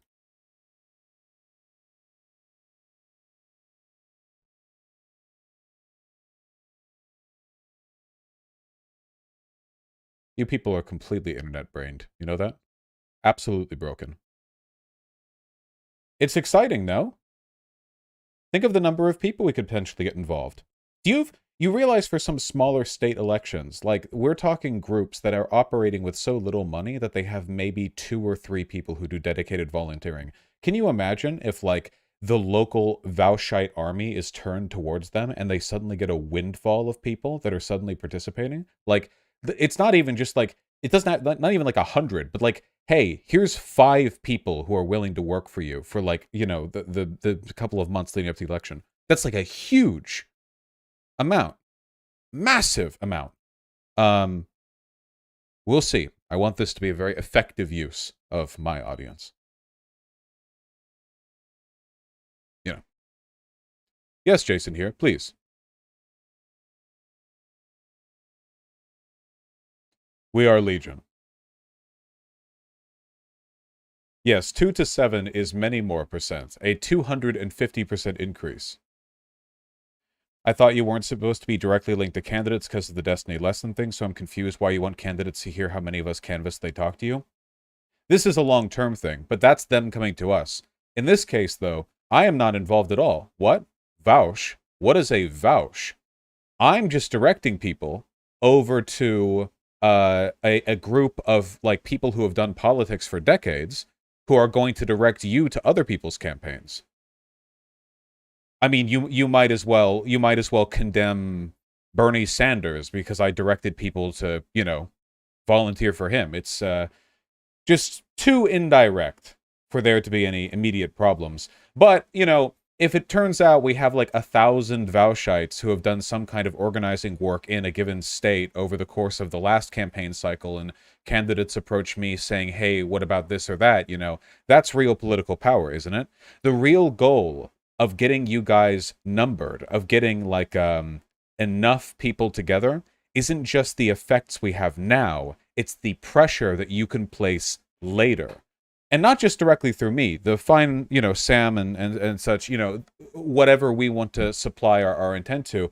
But, well, I mean, just to be frank about it, like, how do imagine you have like a, you know, like a congressional seat in California, and you have a moderate candidate and a progressive candidate, and you have like a group of 40 or 50 dedicated volunteers in the area who are part of a volunteering bloc that's aligned with a socialist. I mean, what kind of implicit political pressure do you think that puts on everyone involved? I think it could be used to great effect, but we have to put one foot in front of the other. There's no way to walk up a staircase except one step at a time, or sometimes 2, but 3 or more is pushing it, and you all know that, no matter how sprightly you are. So let's start with 1 foot at a time, and when we're confident, we'll move to 2. Okay?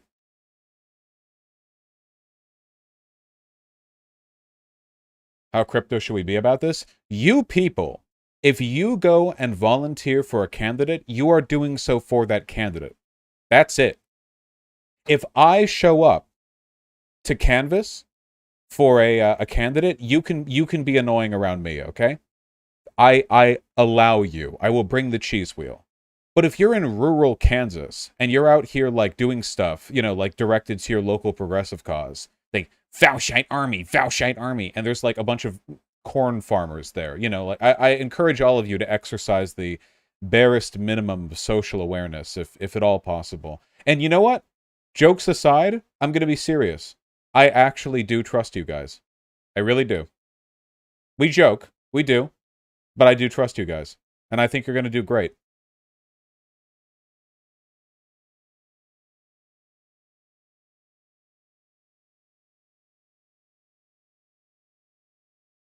You're saying this to your audience full of autists?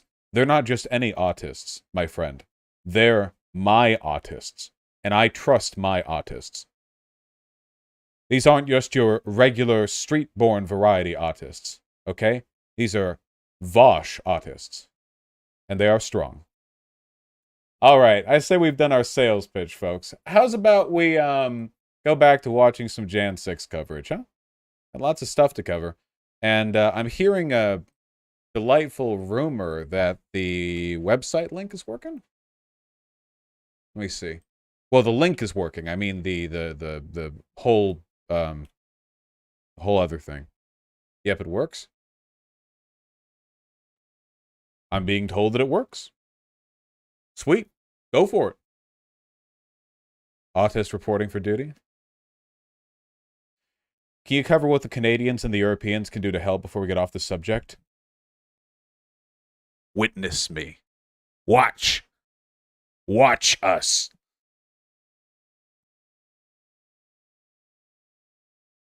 Bear witness.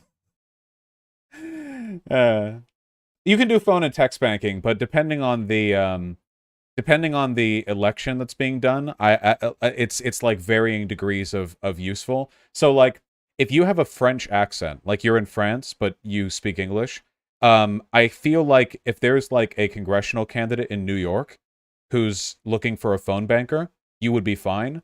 But if there's like some state level election in Kansas, you would probably not be fine. You get what I mean? Like that's a variable thing. You'd have to check with the campaigners themselves. Because, you know, you can ask, you know, most of these people have websites where you can click, like, I want to volunteer. And getting involved at that level's, you know, a big part of the... Will you be providing instructions on how to canvass? Nope. That's the job of them folks in the Discord. They're professionals. They know a hell of a lot more than I do. I'm a YouTuber. I'll talk about what I can, and I'll keep bringing it up. But the people with the real specific instructions on canvassing are going to be folks in their Progressive Victory Discord, and also the people for whom you actually will be doing the canvassing. They'll give you instructions as well. They'll make sure that you're doing work. Don't worry. They'll keep you busy. Yeah. You're like a corn farmer in Idaho, and you know. Oh, oui. I am asking. Have you heard of the kind of you know? Like I feel. Yeah, I don't know. It might take it as a threat. All right. Like I said, I'll keep bringing it up. It'll keep coming up. You can't escape me. You can't escape me. The West Wing, and we both recognized that the situation was escalating, and it was escalating quickly, and that the president needed to be out there immediately to tell these people to go home and condemn the violence that we were seeing. So I told him that I was going to make that recommendation to Kaylee, and he said he was going to make the same recommendation to the Chief of Staff, Mark Meadows. Goddamn right, Stalker. Thank you. And one of your colleagues in the press office, Judd Deere, told us he also went to see Ms. McEnany at that time. Let's hear what he said about this critical period of time, right as the rioters were getting into the Capitol. And why did you think it was necessary to say something? Now, please, as we watch the remainder of this here hearing, okay, I want you to consider it an instruction on what happens when we lose. Channel this, okay? This is what happens when the Vauchites do not canvass. Did we canvass in 2016? Chat, I want an answer. Were Vauchites on the battlefield in 2016? No. And what happened? That's right. Well, I mean, it appears that individuals are storming the U.S. Capitol building. They also appear to be supporters of Donald Trump who may have been in attendance at the rally. We're going to need to say something. And did you have a view as to what should be said by the White House? If I recall, I told Kaylee that I thought that we needed to encourage individuals to stop, to respect law enforcement, and to go home. Although President Trump was aware of the ongoing riot, he did not take any immediate action to address the lawlessness. Instead, at 2:03, he called Rudy Giuliani again, and that call lasted for over 8 minutes. Moments later, at 2:13, rioters broke into the Capitol itself. One of the Proud Boys charged with seditious conspiracy, Dominic Pizzola, used an officer's shields to smash a window, and rioters flooded into the building.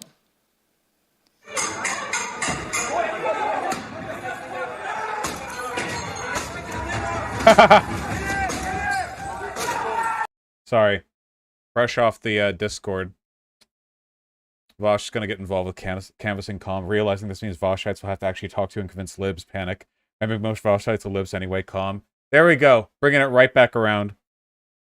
You know, you're going around canvassing for the local progressive, and you knock on a house, and it's filled with, it's got like the most K-Hiver answers, and you leave agreeing on everything. That's the Vauchite curse right there.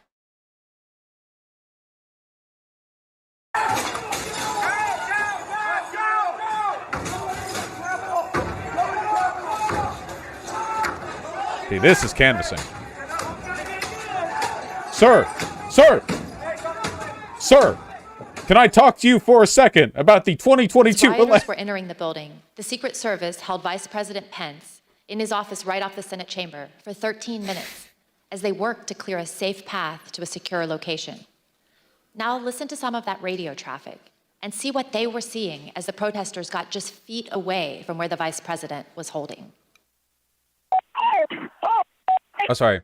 They want to spam. Arcelia wants some more info on this so we can make a promotion for it on the Voshcord. Yeah, just for now, link to the vosh.gg/map thing, because that also links to the Discord. And just that, like, it's, we're getting people involved in the canvassing. But I'm going to keep shouting about this. We'll have a chance to refine our advocacy for this thing, like, every single stream. I will not shut up about it. Also like the stream. Oh, thank you for the dono. We'll go over dono soon. Building, hold. If we're moving, we need to move now. Copy. If we lose any more time, we may lose the ability to leave. So if we're going to leave, we need to do it now. They've gained access to the second floor, and I've got public about 5 feet from me down here below. Okay, copy. They are on the second floor, moving in now. We may want to consider getting out and leaving now. Copy. Will we encounter the people once we make our way? Repeat. Encounter any individuals if we made our way to the. There's 6 officers between us and the people that are 5 to 10 feet away from me. Stand by. I'm going down to evaluate. Go ahead. We have a clear spot if we move quickly. We got smoke downstairs set by unknown smoke set downstairs by protesters. Is that route compromised? We have this insecure. However, we will bypass some protesters that are being contained. There is smoke, unknown what kind of smoke it is. Copy. Clear, we're coming out now. All right, make a way. I still cannot believe this happened. It's like so wild that we have the most over-militarized, like crazy giant police force with the biggest military in the biggest country and the most powerful everything. And then like a bunch of inbreds with riot shields and sticks like break into the Capitol building. It's insane. It's absolutely insane. I can't. And they just left. It's our fault for not canvassing. The True. National Security Council staff was listening to these developments and tracking them in real time. On the screen, you can see excerpts from the chat logs among the President's National Security Council staff. Misspoke. At Argument lost. 2:13, the staff learned that the rioters were kicking in the windows at the Capitol. 3 minutes later, the staff said the vice president was being pulled, which meant agents evacuated him from the Senate floor. At 2:24, the staff noted that the Secret Service agents at the Capitol did not, quote, sound good right now. Earlier, you heard from a security professional who had been working in the White House complex on January 6th with access to relevant information and a responsibility to report to national security officials. We asked this person, what was meant by the comment that the Secret Service agents did not, quote, sound good right now?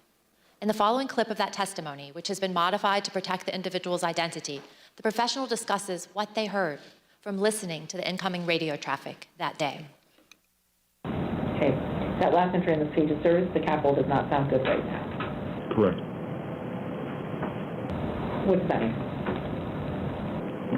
The members of the VP detail at this time were starting to fear for their own lives.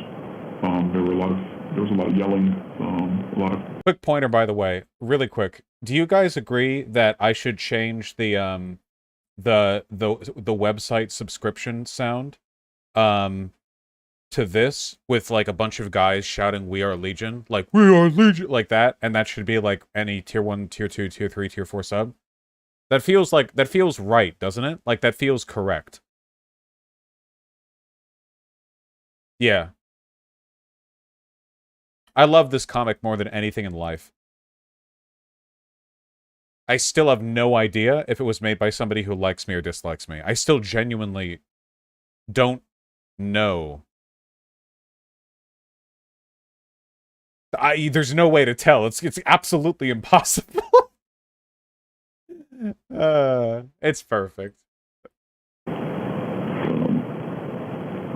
lot of very personal calls over the radio, so it was disturbing. I don't like talking about it, but there were calls maybe to Jason, maybe news. say goodbye to family members, so on and so forth. It was getting, for whatever the reason was on the ground, the VP detail thought that this was about to get very ugly. And did you hear that over the radio? Okay. What was the response by the agents, Secret Service agents who were there? Everybody kept saying, at that point it was just reassurances or. Keith Shiro, thank you so much for the $20, comrade. I really appreciate that. Dictator Vouch, Dictator Vouch. It's happening. They're just yelling. Obviously, you conveyed it's disturbing, but what prompted you to put it into an entry, as it states there, service for the If they're running out of options and they're getting nervous, it sounds like that we came very close to either service having to use lethal options or worse. Like at that point, I don't know. Is the VP compromised? Is the detail I don't know. Like we didn't have visibility, but it doesn't. If they're screaming and saying things like say goodbye to the family, like the floor needs to know this is going to a whole nother level soon. As this next video shows, the rioters' anger was focused primarily on Vice President Mike Pence. This woman comes up to the side of us and she says, Pence folded. So it was kind of like, okay, well, in my mind, I was thinking, well, that's it, Well, my son-in-law looks at me and he says, I want to go in. What percentage of the crowd is going to the Capitol? 100%. It is spread like wildfire that Pence has betrayed us and everybody's marching on the Capitol, all 1 million of us. It's insane.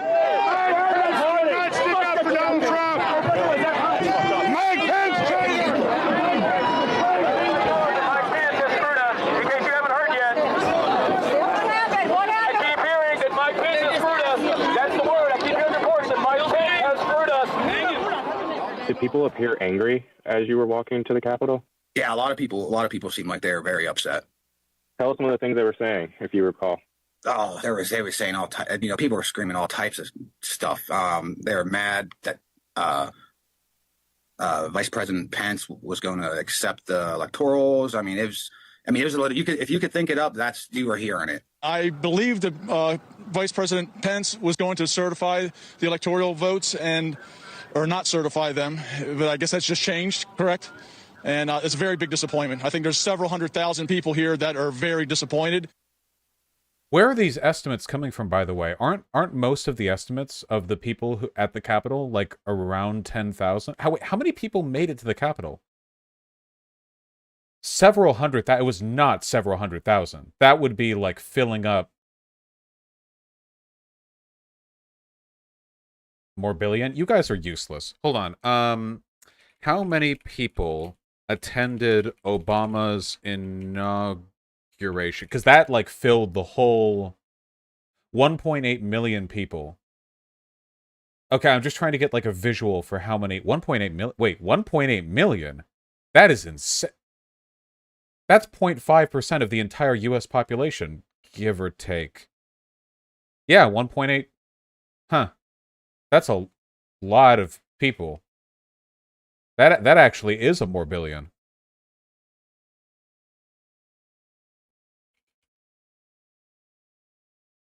Trump's inauguration was an estimated 300,000 to 600,000. How many people attacked Capitol? They say 2,000 people entered the building, but how many people were a part of the mob outside? What about how many people attended Trump's speech? How many people attended Trump's speech before Jan 6 attack? Trump claims Jan 6 rally size censored by media. Crowd was biggest he's ever seen. Okay, yeah. Naturally. Are there any photos of it? Like from above?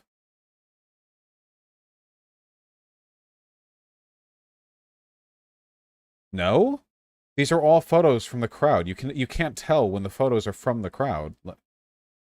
Okay, yeah, we know for a fact there were at least 15 people present. That's all I care to see. President Trump did not try to calm his thousands of disappointed supporters. Thousands. Instead, at almost the same moment violence was getting completely out of hand, Donald Trump sent his 224 tweet. The president said Mike Pence didn't have the courage to do what should have been done to protect our country and our Constitution.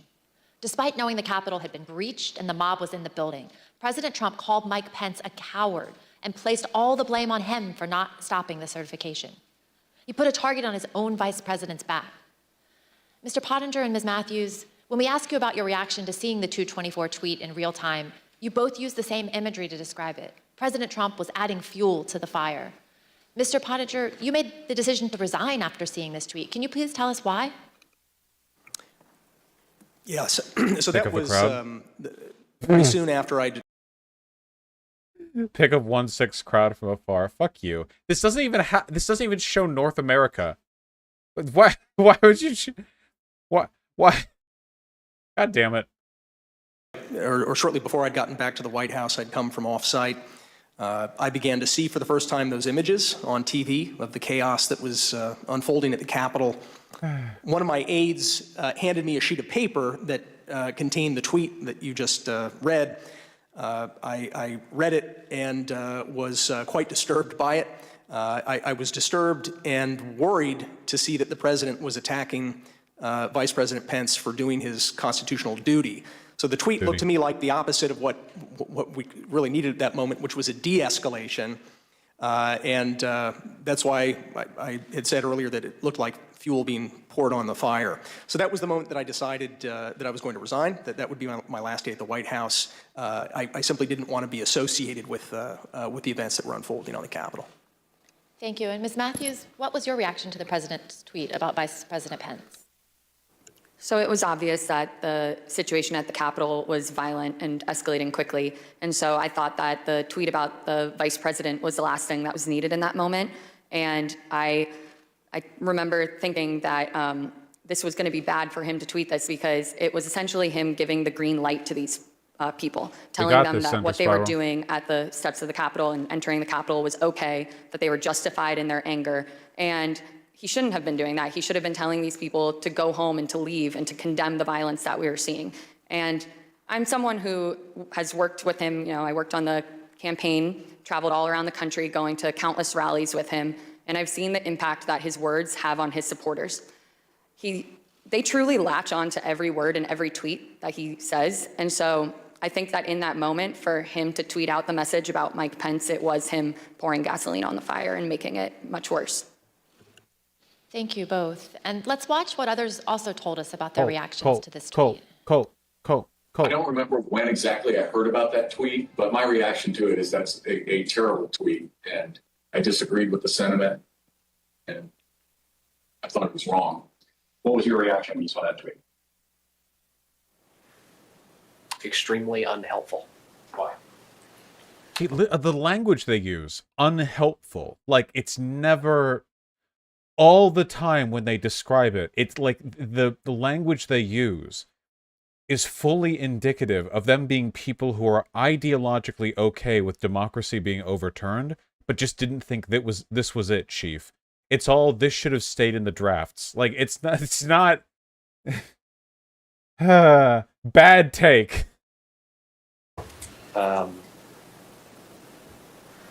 It wasn't the message that we needed at that time. It wasn't going to, the scenes at the U.S. Capitol were only getting worse at that point. This was not going to help that.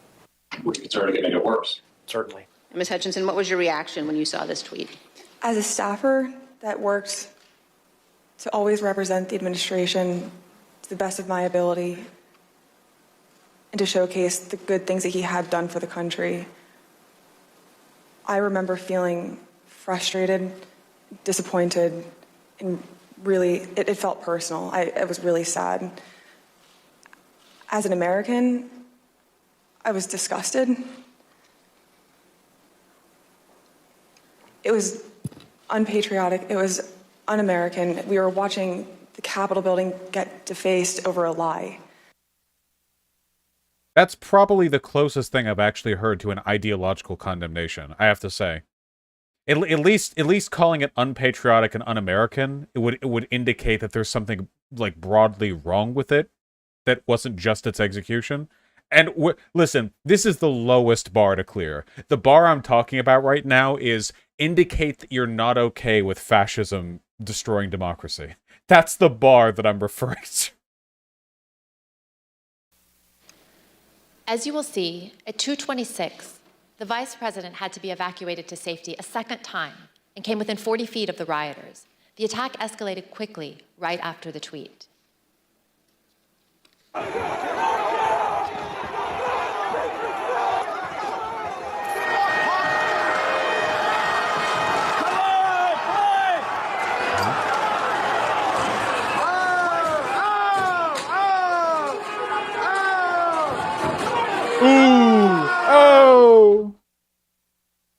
During this chaos, what did President Trump do at that point? He went back to calling senators to try to further delay the electoral count. While the vice president was being evacuated from the Senate, President Trump called Senator Tommy Tuberville, one of his strongest supporters in the Senate. As Senator Tuberville later recalled, he had to end the call so that he could evacuate the Senate chamber himself. Let's listen. He didn't call my phone, called somebody else, and they handed it to me. And I basically told him, I said, Mr. President, we're not doing much work here right now because they just took our vice president out. And matter of fact, I'm going to have to hang up on you. I've got to leave. Okay. Senator Josh Hawley also had to flee. Yeah, that's the Earlier goodest, that afternoon, oldest before boy the I've joint ever session heard. started, he walked across the east front of the Capitol. As you can see in this photo, he raised his fist in solidarity with the protesters already amassing at the security gates. We spoke with a Capitol police officer who was out there at the time. She told us that Senator Hawley's gesture riled up the crowd, and it bothered her greatly because he was doing it in a safe space, protected by the officers and the barriers. Later that day, Senator Hawley fled after those protesters he helped to rile up stormed the Capitol. See for yourself.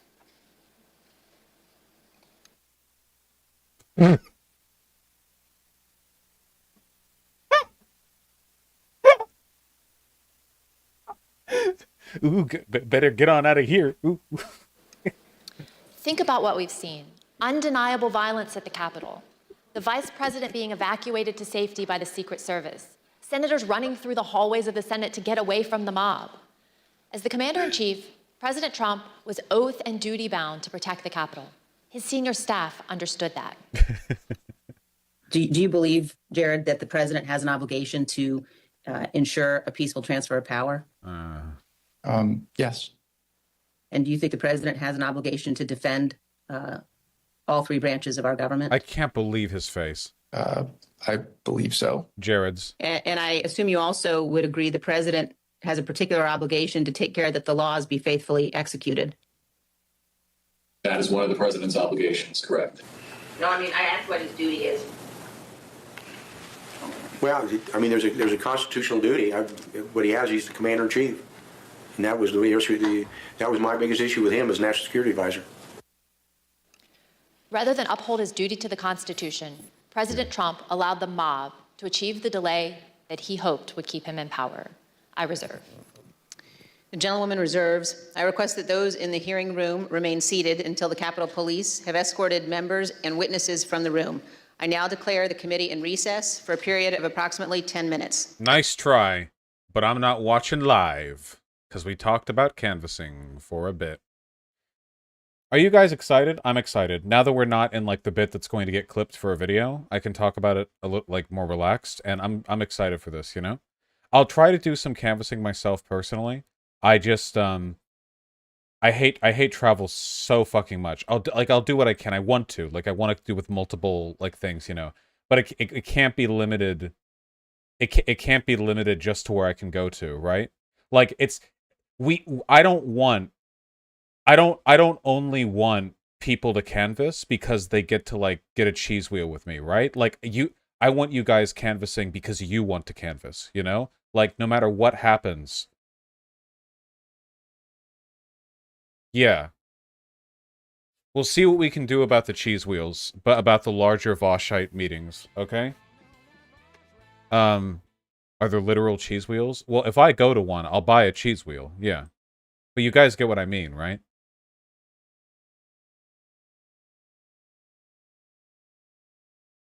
I really I really, really, really promise you guys, okay? Like, it feels so fucking good to participate. It really, really does, okay?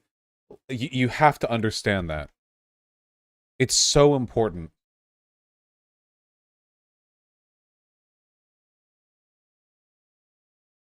Go outside. Yeah, it's not...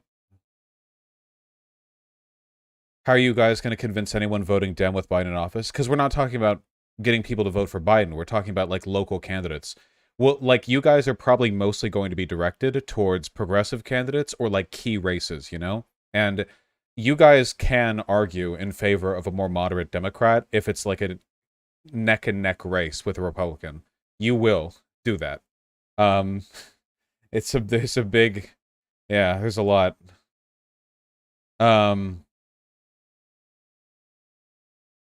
These dipshit Zoomers don't care. No. We'll make them care. You guys will care. And it feels good to canvass, you know? It really does. It feels good. Yeah. Make it happen.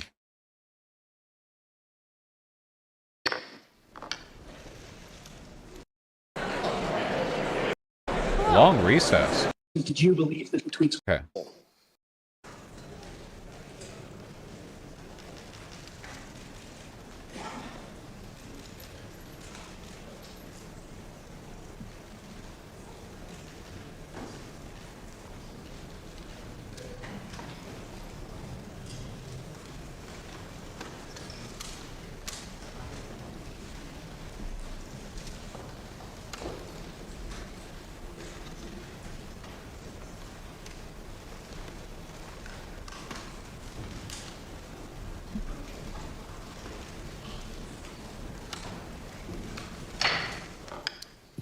The committee will be in order. I now recognize the gentleman from Illinois. We left at the recess just after President Trump's 224 tweet attacking the vice president. By this time, the president had been in his dining room for an hour. I want you to just think of what you would have done if you were in his shoes and had the power to end the violence. You would have immediately and forcefully told the rioters to stop and leave. Like, stop and leave. Done. As you heard, that's exactly what his senior staff had been urging him to do. But he resisted, and he kept resisting for another almost 2 hours. In the meantime, all the president did was post 2 tweets. One at 2:38 and the other at 3:13. One said, quote, "Stay peaceful." The other said, quote, "Remain peaceful." But the president already knew that the mob was attacking the police and had invaded the Capitol. Neither tweet condemned the violence or told the mob to leave the Capitol and disperse. To appreciate how obvious it was that President Trump was not meeting this moment, it's helpful to look at the real-time reactions of his own son, Don Jr., to the first tweet, captured in a series of text messages with Mark Meadows. I'll warn the audience that these messages contain some strong language. As you can see, Don Jr. first texted Mr. Meadows at 2:53. He wrote, "He's got to condemn this shit ASAP. The Capitol Police tweet is not enough." Mr. Meadows replied, "I am pushing it hard. I agree." Don Jr. responded, "This is one you go to the mattresses on. They will try to fuck his entire legacy if it gets worse."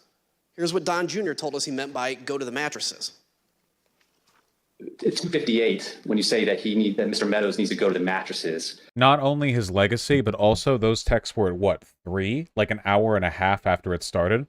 If my dad was the president and was doing nothing in response to an attack on the Capitol, I would not wait an hour and a half unless I was secretly hoping the attack went better than it did, you know? Like, again, they're waiting to see if they're going to pull it off, and as soon as it becomes clear they're not, and everyone has a different, like, point for that, like a threshold, when they realize it's not going to work, then it's like, ooh, optics sweaty, you know?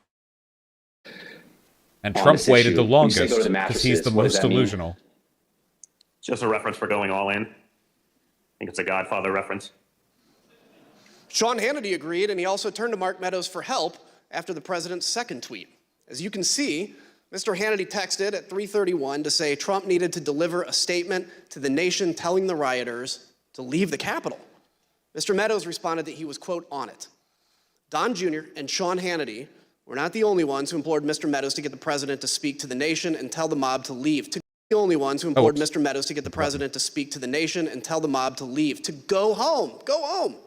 Throughout the attack, Mr. Meadows received texts from Republican members of Congress, from current and former Trump administration officials, from media personalities, and from friends. Like President Trump's staff, they knew President Trump had to speak publicly to get the mob to stop. Let's look at just a few of these text messages. Fox News personality Laura Ingraham said, "The president needs to tell the people in the Capitol to go home." Former Chief of Staff Mick Mulvaney urged Mark, he needs to stop this now. Fox News personality Brian Kilmeade said, "Please get him on TV, destroying everything that you guys have accomplished." When we interviewed White House counsel Pat Cipollone, he told us that— Again, what does that sound like? Destroying everything you've accomplished. Like, don't overplay your hand? Like we've been building towards supplanting democracy for a while now, and if you overextend your hand right here, they're going to snap back on you, and it's going to be fucked? he knew the president's 2 tweets were not enough. Let's listen to what he said. I think the question is, did you believe that the tweets were not anything about your advice to the president? No, I believe more needed to be done. Okay. I believed that a public statement needed to be made. When you talk about others on the staff thinking more should be done, or thinking that the president needed to tell people to go home, who would you put in that category? Well, I would put Pat Philbin, Eric Hirschman, overall Mark Meadows, Ivanka. Once Jared got there, Jared, General Kellogg. I'm probably missing some, but Kaylee, I think, was there, but I don't. Dan Scavino. And who on the staff did not want people to leave the Capitol? On the staff? In the White House, how about? I can't think of anybody, on that day who didn't want people to get out of the Capitol once particularly once the violence started. No. I mean,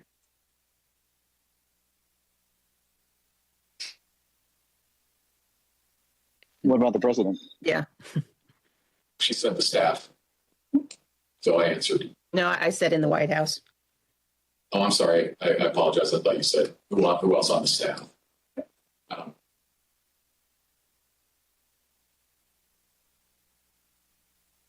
Uh-huh. I can't reveal communications, but obviously I think, yeah.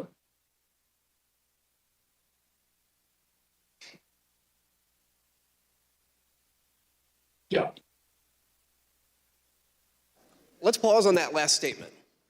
Although Pat Cipollone is being careful about executive privilege, there really is no ambiguity about what he said. Almost everybody wanted President Trump to instruct the mob to disperse. President Trump refused. To understand how inadequate the president's tweets were, let's examine his 238 tweet in more detail. For context, here's what was happening at that time.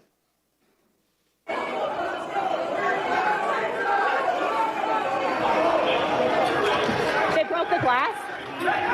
Everybody stay down! Get down! Doors barricaded. There's people flooded the hallways outside. We have no way out. We were just told that there has been tear gas in the rotunda, and we're being instructed to each of us get a gas mask. I understand that I've harped on this a million times, and I'm not going to stop. It is insane to me that, the entirety of the Capitol building didn't get flooded, at least with tear gas. That's what happens when cops surround a building full of, if there's a standoff or something. That's not even high level security stuff. That's just very, very basic, It's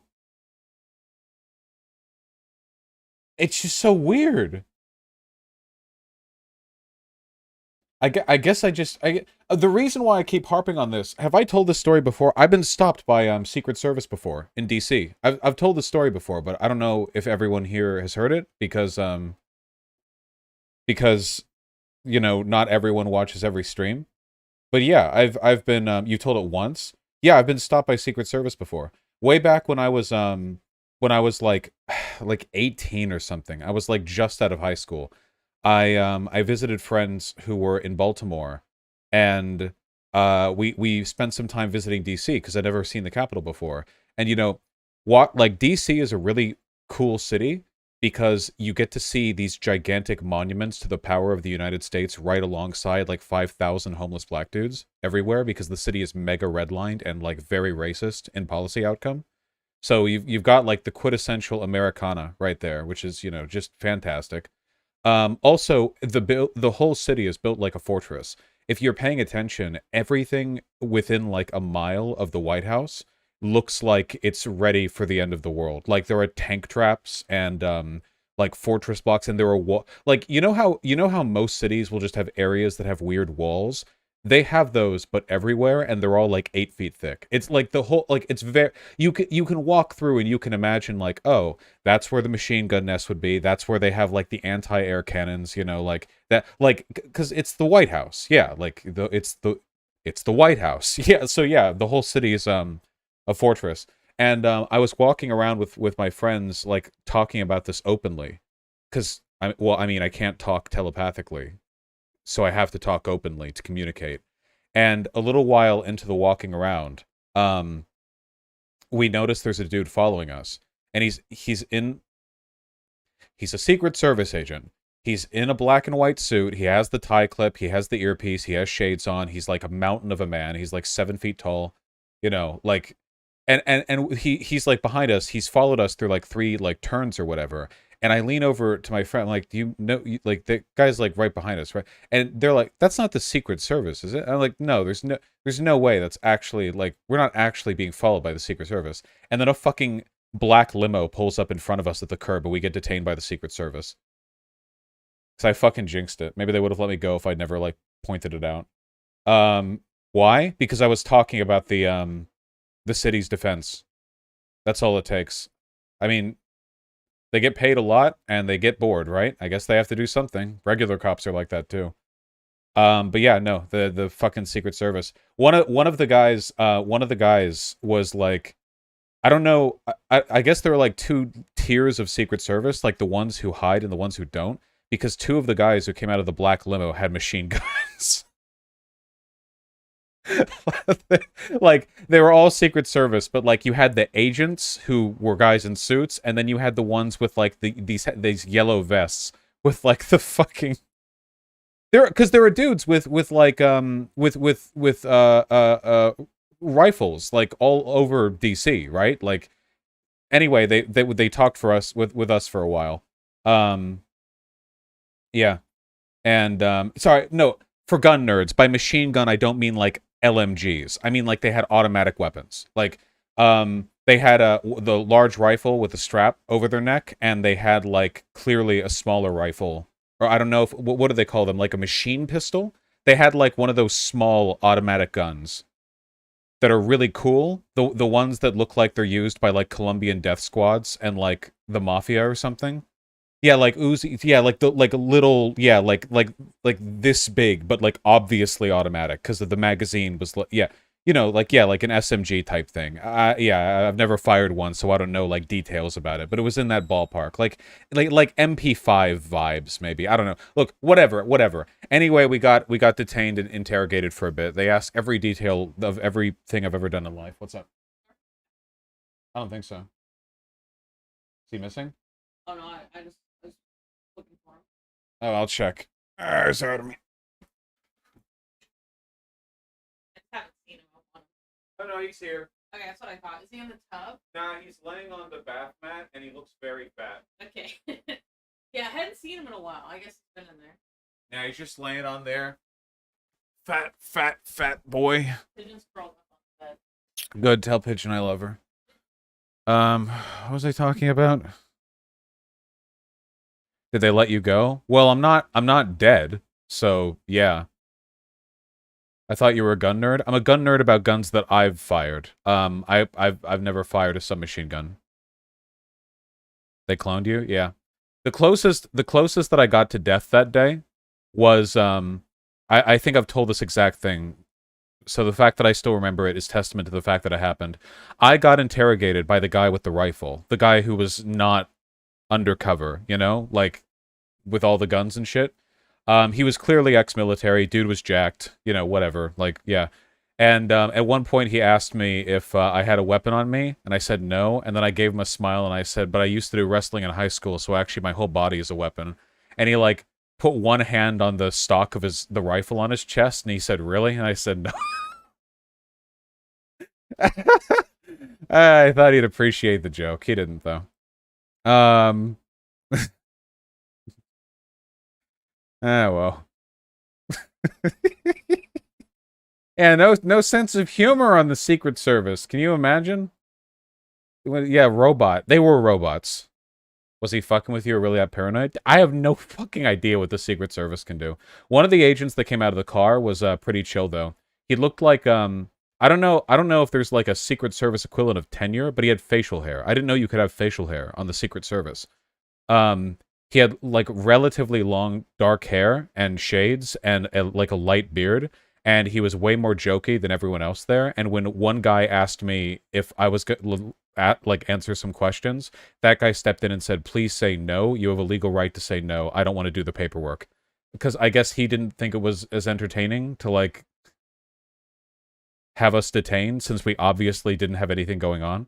Nah, that in retrospect, that guy was based. Yeah, he actually ended the whole interaction relatively early because he was like, because I know the whole thing with cops is like you don't have to you know, it's like, you know, do you have a warrant? Like, am I free to go or whatever? I was not thinking any of that because it was the Secret Service. I think technically the Secret Service, like for most interactions, they're just cops with you. Like you can do the same stuff with them as you could with cops, like shut the fuck up Friday.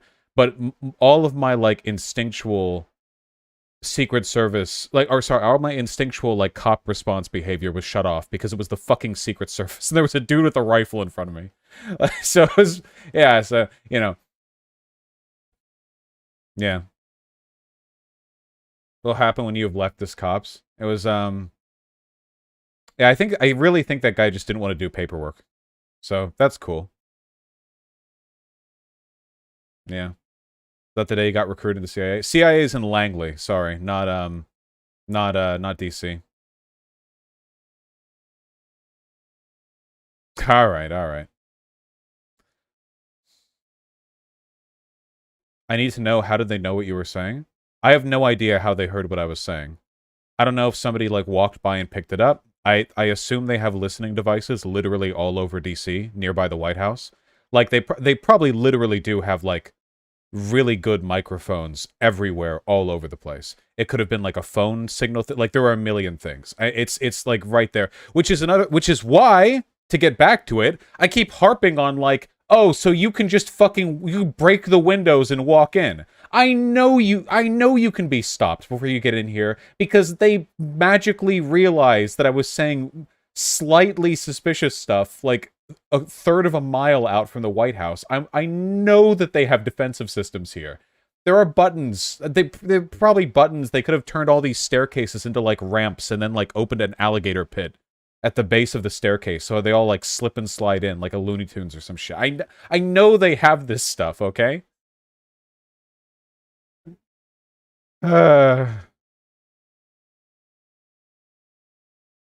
Okay, that's enough. We went from a peaceful protest, and this is a very dangerous situation right now. That there are, I'm being told, these protesters on the inside are around both chambers. They have hidden sentry guns, yeah. Sorry. I guess it's just the Secret Service thing for me, man. That's the really, like... Okay. I know the Capitol building isn't the same as the White House, so it's not like there are Secret Service agents everywhere, but... Do you guys know how well-trained Secret Service agents are? All I'm saying is that we missed out on some really good television, because I feel like if there were like 30 or 40 Secret Service agents there who were committed to stopping all these guys from getting in, it would have been a fucking one-sided massacre. Those dudes are insanely well-trained. Jesus Christ. Secret Service, this is your brain on anime? Dude, look, I'm just... They're very well-trained. They are. It just, yeah, and the way that they're like, they have the deleted texts, and like the Secret Service have hired their own like legal counsel to not have to give up some information on account of the shit, like, really makes me wonder the degree of willful negligence that was present here, because, yeah, Secret Service agents are like insanely, like insanely well trained. Okay, anyway, I'm harping on enough.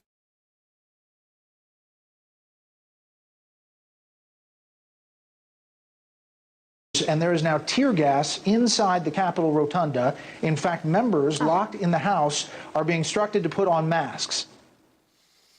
Ms. Matthews, after President Trump's tweet about Vice President Pence, you told us you spoke to... Wait, you've doxed yourself, only your blue dot is on the thing? I didn't put my blue dot on the map. Also, the only thing that dot asks for is your zip code. So it puts you, like, vaguely in an area. Immediately, you spoke to Kayleigh McEnany. What did you tell her, and where did she go afterwards? After the tweet about the vice president, I found Kayleigh and told her that I thought the president needed to immediately send out a tweet that condemned the violence that we were seeing, and that there needed to be a call to action to tell these people to leave the Capitol. And she agreed and walked over to the Oval dining room to find the president. We interviewed Ms. McEnany and others who were in the dining room with the president, urging him to put out a statement. Ms. Matthews, Ms. McEnany told us she came right back to the press office after meeting with the president about this particular tweet. What did she tell you about what happened in that dining room? When she got back, she told me that a tweet had been sent out, and I told her that I thought the tweet did not go far enough, that I thought there needed to be a call to action and he needed to condemn the violence. And we were in a room full of people, but people weren't paying attention, and so she looked directly at me and in a hushed tone shared with me that the president did not want to include any sort of mention of peace in that tweet, and that it took some convincing on their part, those who were in the room. And she said that there was a back and forth. What's up with blondes and being conservative? I don't know, but it's actually ruined blondes for me. It's actually, I'm not joking when I say this, but like every dumb conservative fucking chick online looks the same because they all like make it, they design it. Like I don't know how much of it is bleaching their hair or whatever, but like they all try to look the same way. So now whenever I see blonde women, I just think of like every Fox News host ever. Let me think. Female Fox News hosts. Isn't there like a big collage image and it's like they're all fucking... Yeah, I can't do it, man. I can't do it, man. I'm sorry. It's weird. It's on them, dude, not on me. Like this is weird. Like, you know,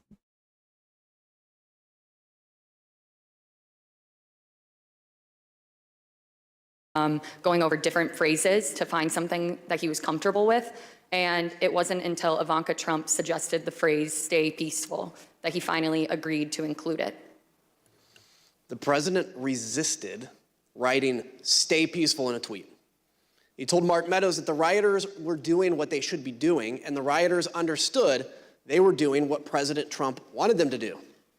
President Trump's message was heard clearly by Stop the Steal organizer Ali Alexander. At 2:38, he told another organizer, quote, "POTUS is not ignorant of what his words would do." Rioters storming the Capitol also heard President Trump's message.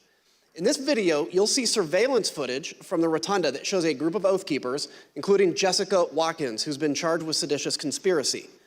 You'll hear her walkie-talkie communications with others as they share intelligence and communicate about President Trump's 2:38 tweet in real time. Again, we warn the audience that this clip also contains strong language. CNN just said that they evacuated all members of Congress into a safety room. There's no safe place in the United States for any of these motherfuckers right now, let me tell you. I hope they understand that we are not joking around. Military Principle 105. Military Principle 105. Cave means grave. Trump just tweeted, "Please support our Capitol Police. They are on our side. Do not harm them."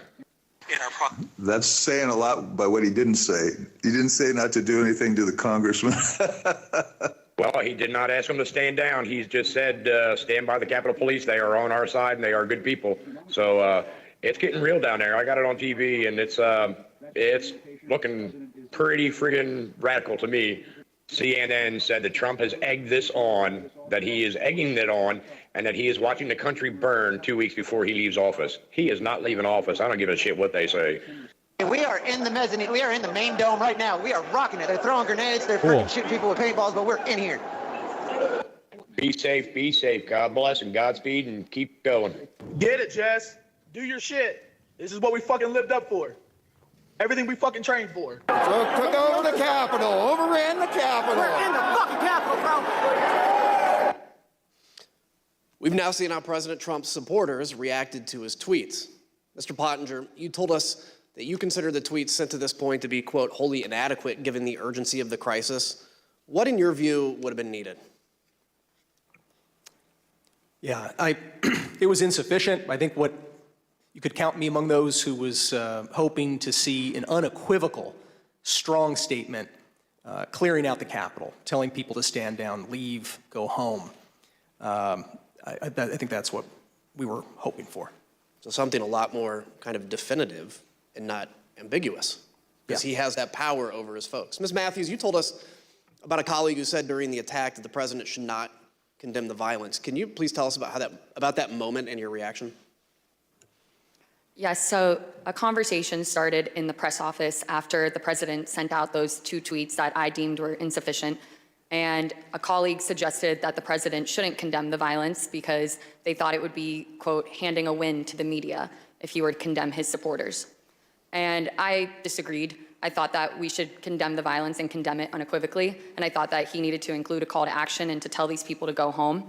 And a debate ensued over it. And I became visibly frustrated, and my colleagues were well aware of that. And I couldn't believe that we were arguing over this in the middle of the West Wing, talking about the politics of a tweet, being concerned with handing the media a win when we had just watched all of that violence unfold at the Capitol. And so I motioned up at the TV, and I said, do you think it looks like we're effing winning? Because I don't think it does. And I again reiterated that I thought that the president needed to condemn the violence because it didn't matter if it was coming from the left or the right, that you should condemn violence 100% of the time. We've heard this evening how everyone in the president's orbit was pushing him to do more, to tell the mob to leave the Capitol. One of those people was Republican leader Kevin McCarthy. He managed to get the president on the phone and told him to call off his supporters.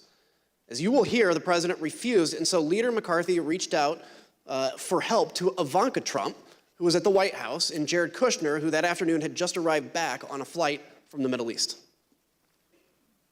So at some point in the afternoon, Mr. McCarthy placed a phone call to Mr. Scavino's desk line, and it was transferred to the president. Is that correct?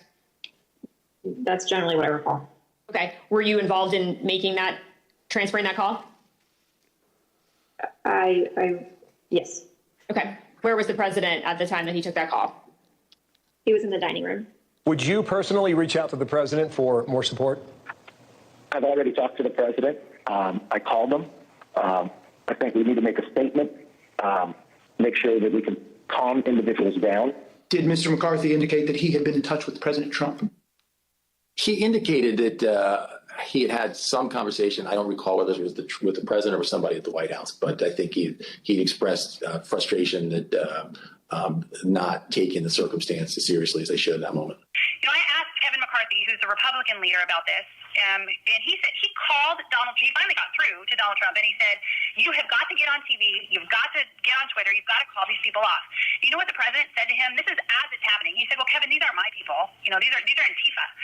And Kevin responded and said, "No, they're your people. They literally just came through my office windows, and my staff are running for cover. I mean, they're running for their lives. You need to call them off." And the president's response to Kevin, to me, was chilling. He said, "Well, Kevin, I guess they're just more upset about the election, theft than you are." And that's, you've seen widespread reports of Kevin McCarthy and the president having basically a swearing conversation. That's when the swearing commenced, because the president was basically saying, I'm okay with this. Leader McCarthy, the President of the United States has a briefing room steps from the Oval Office. The cameras are hot 24/7, as you know. Why hasn't he walked down and said that now? I conveyed to the president what I think is best to do, and I'm hopeful the president will do it. And have you spoken with his chief of staff? I've spoken to the president. I've spoken to other people in there and to the White House as well. Who else reached out to Ms. Trump that you know of that afternoon about the attack on the Capitol? I believe at one point McCarthy did. I heard my phone ringing, turned the shower off, saw it was Leader McCarthy, who I had a good relationship with. He told me it was getting really ugly over at the Capitol and said, please, anything you could do to help, I would appreciate it. I don't recall specific asks, just anything you could do. Again, I got the sense that, they were scared. They, meaning Leader McCarthy and people on the Hill, because of the violence? He was scared, yes. Think about that. Leader McCarthy, who was one of the president's strongest supporters, was scared and begging for help. President Trump turned him down. So he tried to call the president's children. Republican House member Mike Gallagher also implored the president to call off the attack. Mr. President, you have got to stop this. You are the only person who can call this off. Call it off. The election is over. Call it off. I wish I was President Trump's father. I wish I could have loved him.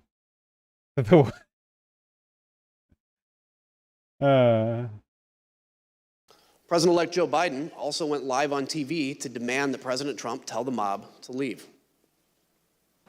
I call on President Trump to go on national television now to fulfill his oath and defend the Constitution and demand an end to this siege. There was a desperate scramble for everyone to get President Trump to do anything. All this occurred, and the president still did not act. I yield to my friend from Virginia. Thank you, Mr. Kinzinger. President Trump finally relented to the pleas from his staff, his family, and from Capitol Hill for him to do something more at 4:17, 187 minutes, more than 3 hours after he stopped speaking at the Ellipse, after he stopped speaking to a mob that he had sent armed to the Capitol. That's when he tweeted a video telling the rioters to go home, while also telling them that they were special and that he loved them. By that time, although, the violence was far from over. Law enforcement had started to turn the tide, reinforcements were on the way, and elected officials were in secure locations. The writing was already on the wall. The rioters would not succeed. Here's what was showing on Fox News, the channel the president was watching all afternoon. Back to Brett Baer with more information now. Brett, what do you have?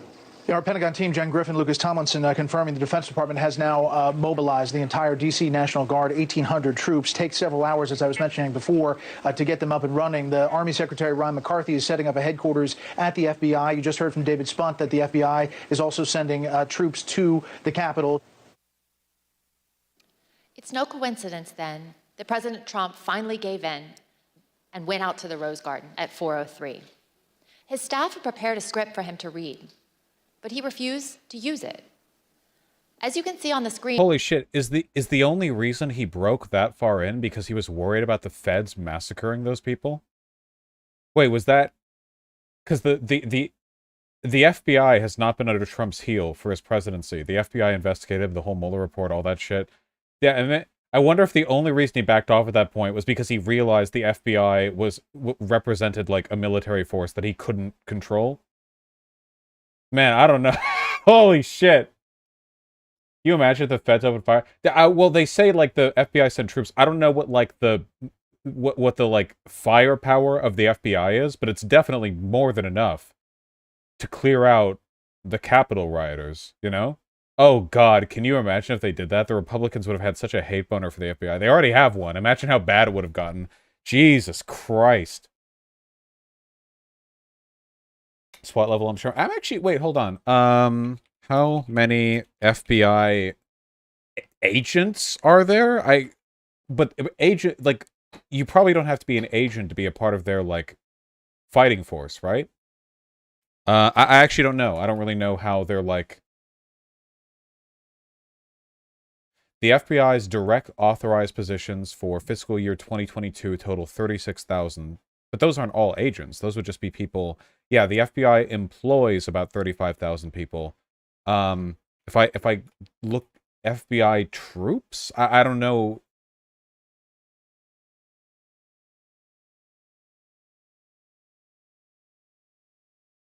Yeah, like the FBI SWAT. I don't know.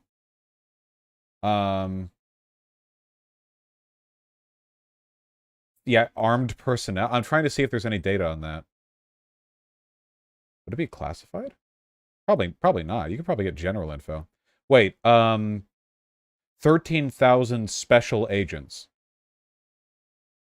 FBI special agents. So what? That's like 2 people for every 1 special agent? Like that's the ratio?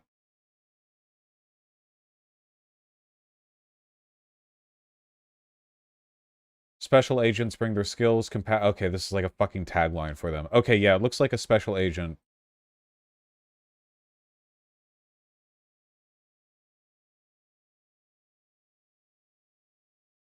Law enforcement career option. Okay, yeah, so a special agent would be people who could be sent in for something like that.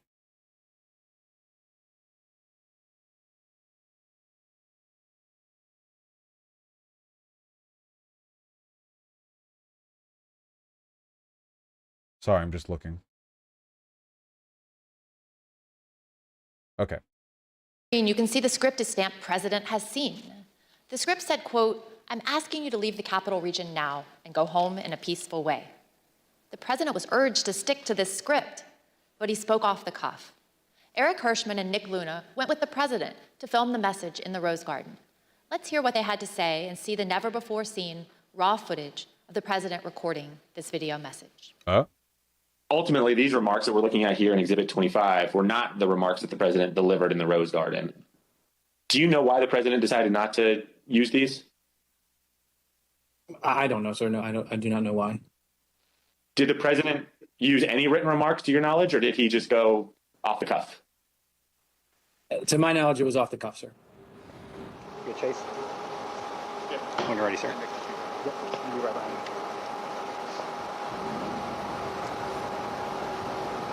You tell me when. When you're ready, sir. Who's behind me? These vibes are horrendous. The vibes here are so off. He's gone around. We're all clear now. I know your pain. I know you're hurt. We had a election. Let me see. This is incredible. I know your pain. I know you're hurt.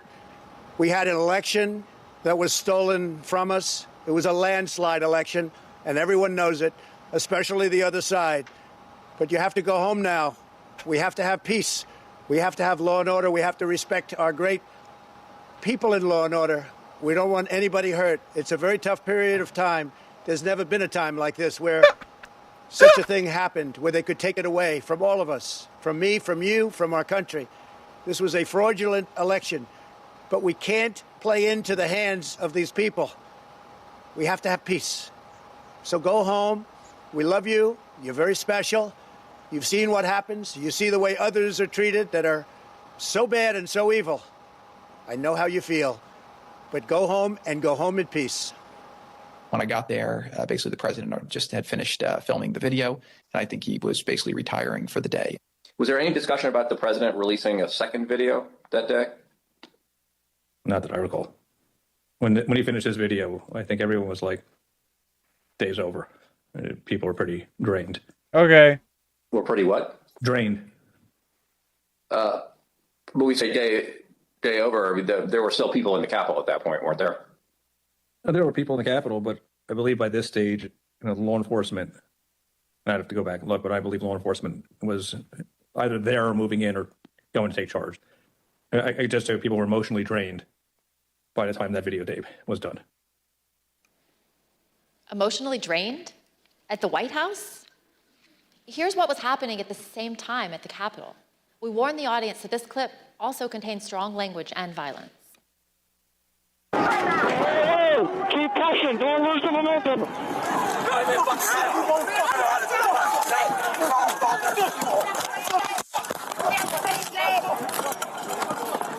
Another officer unconscious. The terrorist. What terrorist? Everybody, we need gas masks. We need weapons. We need strong, angry patriots to help our boys. They don't want to leave.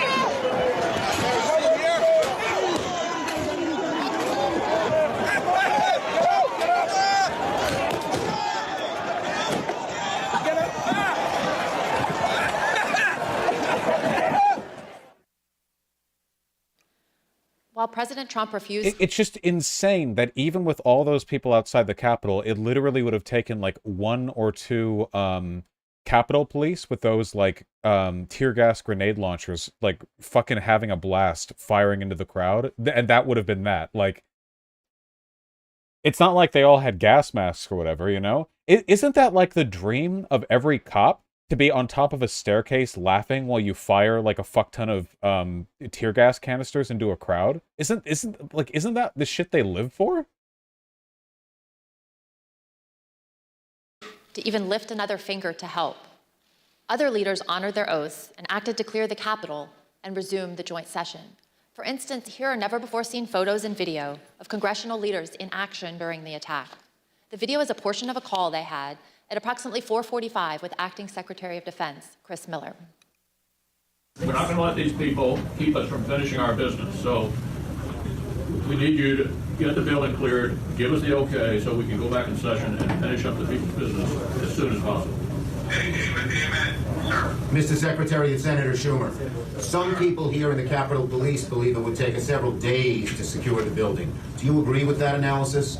I'm not on the ground, but I do not agree with that analysis. So what is the earliest that we could safely resume our proceedings in the Senate and House chambers? The earliest we could safely resume? Here's my assessment, but I prefer to be on the ground, which I personally would prefer to be right now, but I need to be here. I would say, best case, we're looking at 4 to 5 hours. The Vice President also worked the phones from his own secure evacuation location, including conversations with Acting Secretary of Defense, Miller, and other military leaders, well past President Trump's 417 video. Let's look at some never-before-seen photographs of the Vice President during this critical time, and hear about the Vice President's conversation with military leaders to secure the Capitol and ensure everyone was safe. Vice President Pence, there were 2 or 3 calls with Vice President Pence. He was very animated, and he issued very explicit, very direct, unambiguous orders. There was no question about that, and he was, and I can get you the exact quotes, I guess, from some of our records somewhere. But he was very animated, very direct, very firm, and to Secretary Miller. Get the military down here, get the Guard down here, put down this situation, etc. As you heard earlier in the hearing, the President did not call the Vice President or anyone in the military, federal law enforcement, or DC government, not a single person. But General Milley did hear from Mark Meadows. The contrast between that call and his calls with Vice President Pence tell you everything you need to know about President Trump's dereliction of duty. Let's listen. He said, this is from memory, he said, we have to kill the narrative that the Vice President is making all the decisions. We need to establish the narrative that, that the President is... This guy is literally the Antifa general.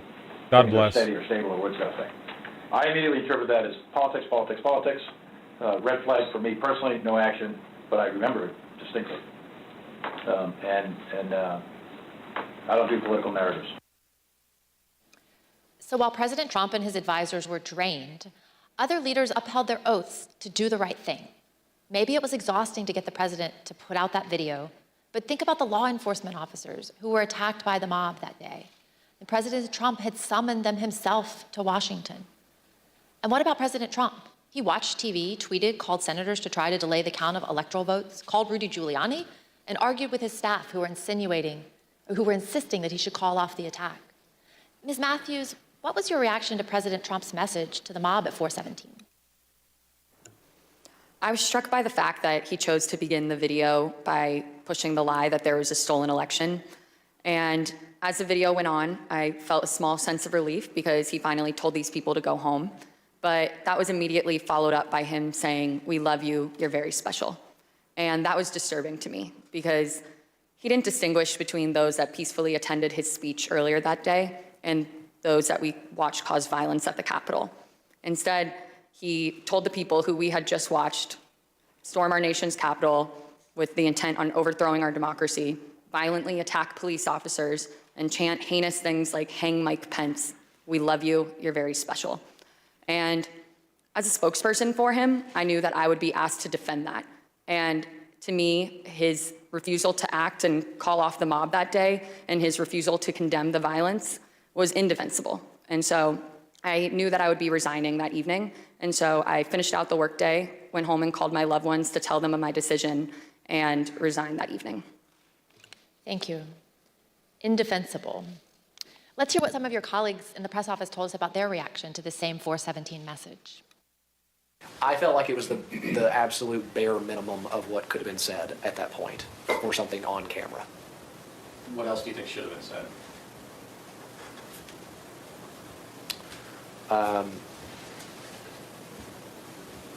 So a more forceful dismissal of the violence, a more forceful command to go home, a more forceful respect for law enforcement, even a comparison to the respect that we have given law enforcement as it relates to what was done to them in the prior summer. And I thought it was important that an acknowledgement be given to the U.S. Capitol building itself, what it's a symbol of, what it means, not only to the people that work there, but to the American people generally, and the work of Congress that by law needed to be conducted that day. Do you wish, in hindsight, that the president had asked the protesters to leave the Capitol earlier than he ended up asking them to do that? Of course, I would love if the go home message would have happened earlier in the day. The president's words matter. We know that many of the rioters were listening to President Trump. Notice how none of them suggested Trump should clarify that he lost the election. Well, the woman, the blonde, she did say that he was wrong to say that. Like, not just wrong to say it, but like the statement was incorrect, that it was a lie. But it's important to understand like where, like the meaning of these statements, okay? If Donald Trump was correct in his assertion that the election was stolen, Jan 6 would be justified. Like, that's TBH, that's fair. If there actually was some insane conspiracy that led to the flipping of millions of votes to steal the election, like, the idea that that would prompt revolutionary response is totally, like, on board. Because at that point, you can't do anything other than that, right? The problem is that he was lying, provably lying about all of it. So for Trump to say, yeah, go back, go back, you can't do this anymore, even though the election was stolen, the most stolen election ever, what he's basically saying is like, till next time, right? That's what he's saying. He's basically saying, wait for round 2. Because all the justification for this is fully intact. What you're doing is morally correct. It has to be done, even. But not this time. And that's all he says, you know? That's it. It was designed in such a way, you know? I mean, he's an idiot, but even through his idiocy, that intention stands clear. Luria is pogging? Yeah, a little bit. We heard from one last week, Stephen Ayers. Let's listen to what he had to say about the 417 message from the president and see how rioters reacted to the president's message in real time. Well, when we were there, as soon as that come out, everybody started talking about it, and it seemed like it started to disperse, some of the crowd. I'm here delivering the president's message. Donald Trump has asked everybody to go home. That's our order. The QAnon shaman peacekeeper. He says go home. He says go home. Yeah, he said to go home. But just as Mr. Ayers said, police were still fending off the last throes of the brutal assault. I yield to the gentleman from Illinois. While everyone else was working to get Congress back in session, what did President Trump do? At 6:01, just 1 minute after the citywide curfew went into effect, he posted his last tweet of the day. After officers engaged in multiple hours of hand-to-hand combat, with over 100 of them sustaining injuries, President Trump tweeted at 6:01 and justified the violence as a natural response to the election. Yeah. He said, quote, "These are the things and events that happen when a sacred landslide victory is so unceremoniously, viciously stripped away from great patriots who have been badly, unfairly treated for so long." The fact that he hasn't been arrested is like insane, and our country is non-functioning. It's like, how can you possibly have a democracy if somebody can do this and not be arrested for it? Like, he prompts an attack on the Capitol, and then afterwards was like, yeah, they were right to do that. Like, what do you, like, you can't, it's, you know, absolutely insane, absolutely ridiculous. Go home with love and peace. Remember this day forever. He called the mob great patriots. He told people to remember the day forever. He showed absolutely no remorse. A few minutes later, at 6:27, the president left the dining room and he went up to the White House residence for the night. On the screen is the last photograph of the president that night as he went into the residence. As he was gathering his things in the dining room to leave, President Trump reflected on the day's events with a White House employee.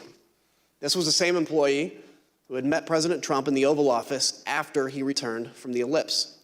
President Trump said nothing to the employee about the attack. He said only, quote, "Mike Pence let me down." Ms. Matthews, what was your reaction to President Trump's 6:01 tweet? At that point, I had already made the decision to resign, and this tweet just further cemented my decision. I thought that January 6, 2021 was one of the darkest days in our nation's history, and Donald Trump, after failing to end democracy. It's what he did the rest of the day. President Trump was treating it as a celebratory occasion with that tweet, and so it just further cemented my decision to resign. Others agreed with your assessment of that tweet. Let's look at what they had to say. Who asked you about this tweet before it was sent? The president. Tell us about that conversation, everything that you said and he said, to the best of your recollection. Sure. So he said, "What do you think of this?" And I believe I saw the text message or on his phone.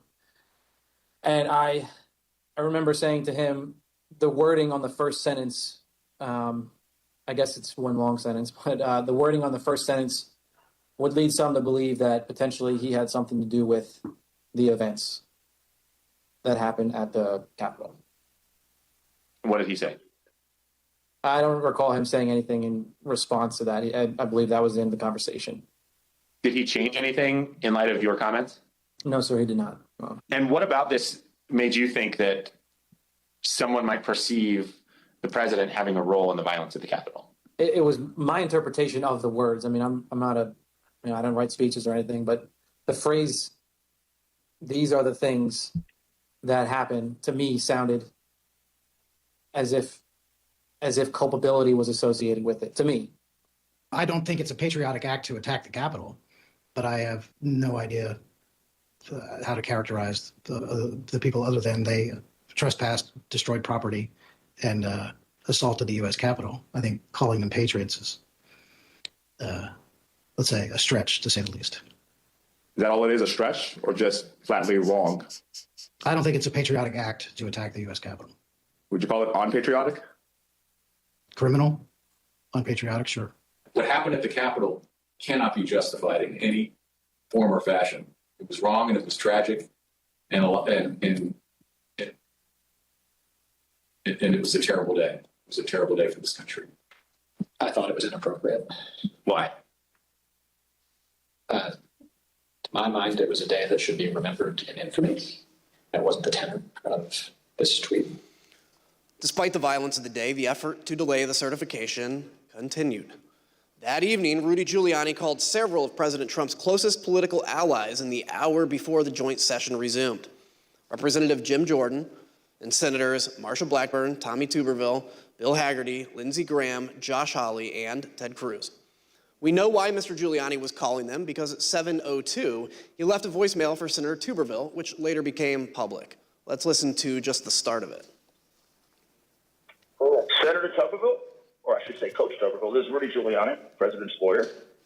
I'm calling you because I want to discuss with you how they're trying to rush this hearing and how we need you, our Republican friends, to try to just slow it down so we can get these legislatures to get more information to you. Mr. Giuliani did not even mention the attack on the Capitol. Instead, he was pushing on behalf of President Trump to get members of Congress to further delay the certification. Even though some members did proceed with objections, Vice President Pence and Congress stood firm and successfully concluded the joint session in the early morning hours of January 7th. Here are some of what members of the president's party said in the days and weeks after the attack. There's no question, none, that President Trump is practically and morally responsible for provoking the events of the day. No question about it. The people who stormed this building believed they were acting on the wishes and instructions of their president. And having that belief was a foreseeable consequence of the growing crescendo of false statements, conspiracy theories, and reckless hyperbole, which the defeated president kept shouting into the largest megaphone on planet Earth. The violence, destruction, and chaos we saw earlier was unacceptable, undemocratic, and un-American. It was the saddest day I've ever had as serving as a member of this institution. Madam Speaker, today the People's House was attacked, which is an attack on the Republic itself. There is no excuse for it. A woman died, and people need to go to jail. And the president should never have spun up certain Americans to believe something that simply cannot be. Well, after 3 in the morning, Congress certified the 2020 election results. Soon after, this statement by President Trump was posted on Dan Scavino's Twitter account because the president's account by now had been suspended. As you can see, President Trump stuck with his big lie that the election was stolen. But he did say there would be an orderly transition. We learned, though, that the statement was not necessarily his idea. Jason Miller, a campaign advisor, told us that after the joint session started, he heard nothing from President Trump or the White House about assuring the nation that the transfer of power would take place. So Mr. Miller took it upon himself to draft the statement and call the president at 9:23 that night to convince him to put it out. Let's listen to what he had to say about the call. Did he disagree with something that you had put in the statement, some particular word or phrase that he did not want included? It would be extremely painful. He wanted to for say you. Peaceful transition, and I said that ship's kind of already sailed, so we're going to say orderly transition. That was about the extent of disagreement or pushback from the conversation. The last person President Trump spoke to by phone that night was Johnny McEntee, his head of personnel. Mr. McEntee told us that they talked about the events of the day and the multiple resignation by administration officials. The decision whether to resign was one that weighed heavily on people in the administration. On the one hand, people like Mr. Pottinger and Ms. Matthews here, as proud as they were to have served, refused to be associated with President Trump's dereliction of duty. But others were sincerely worried that leaving President Trump to his own devices would put the country at continued risk. Listen to what we heard about that tension from Pat Cipollone, from General Mark Milley, and Eugene Scalia, who was the Secretary of Labor. And then after that, some people were resigning, obviously, over January 6th. We know who they were. Did I consider it? Yes. Did I do it? No. Concerned about is if people in the counsel's office left, who would replace me? And I had some concerns that it might be somebody who, had been giving bad advice. On the morning of the 7th, the decision I arrived at was that the most constructive thing I could think of was to seek a meeting of the cabinet. I thought that trying to work within the administration to steady the ship was likely to have greater value than simply resigning, after which point I would have been powerless to really affect things with the administration. Gene thought that there should be a cabinet meeting. Do you know why Mark thought it would not be? I don't remember why. I think it probably had something to do with Mark's view of how the president might react and that, but things like that. Now, there was a couple of calls where, Meadows and/or Pompeo, but more Meadows, how's the president doing? Like Pompeo might say, how's the president doing? And Meadows would say, well, he's in a really dark place. Like here's one, for example, on the 7th. Is there something about being a general that makes you look like this? Like, genetically? Is it like the gay lisp thing, where guys who know that they're gay, do the lisp, and it's like a causative thing? Does his chin grow out in response to his military rank growing higher? Or do they only promote people who look like this to generalship? I don't know. Complicated stuff. Of January. So this is the day after, right? POTUS is very emotional and in a bad place. Meadows. As you heard Secretary Scalia, one president. I mean, they literally all have the same workout regimen and diet. Yeah, but not all soldiers look like that. It's like the generals that do. Also, I think that when you're a 4-star general, I don't think they make you work out anymore. You can probably eat whatever you want, right? 4-star generals are pretty far up there. I think at that point you can sort of do whatever you want. I'm guessing. I don't actually know. They all work out. They probably still all work out. Yeah, I mean, habit or whatever. I'm just saying. Yeah, they don't have to go run the laps. Trump to convene a cabinet meeting. He put his request in a memo to the president, and here's what it said. You can see that Secretary Scalia recommended that the president, quote, no longer publicly question the election results. After Wednesday, no one can deny this is harmful. Secretary Scalia also highlighted... If you're a 4-star, then like no one but the president can order you to do anything, right? In peacetime, I think 4-star is the highest you can be, and the president is the commander-in-chief. So yeah, I think so, right? At that point, the president would be the only one capable of giving you direct orders. But I don't know if they can do that under all circumstances, right? Don't they have to do that in a given context? Like, the president can't just order the generals to do whatever, because if they could, the president could start wars without Congress's approval, which of course they can, because we just call them like military actions instead of wars. But you know what I mean, right? Like, I don't think generals just have to listen to anything the president says. It might be complicated. I don't really know. I'd have to look into it. I'm not sure what exactly the like practical effect of the chain of command is. Unless your Marines are the Coast Guard. Yeah, well, they don't have, the big boys. The big boys are the Army, the Air Force, and the Navy.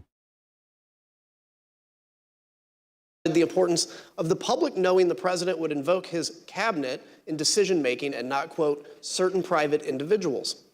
Though Secretary Scalia did not say it, he was referring to Rudy Giuliani and the rest of the so-called clown car working with President Trump to try to overturn the election. I think the Coast Guard does the rescue operations, and the Marines,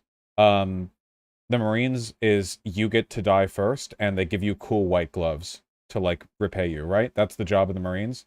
They're like, hey, we need some guys to, like, die really early on. We need, we just need some people, some, like, meat to throw into the fire, okay? But in exchange, you get a cool uniform. That's the job, I think. That's the trade-off.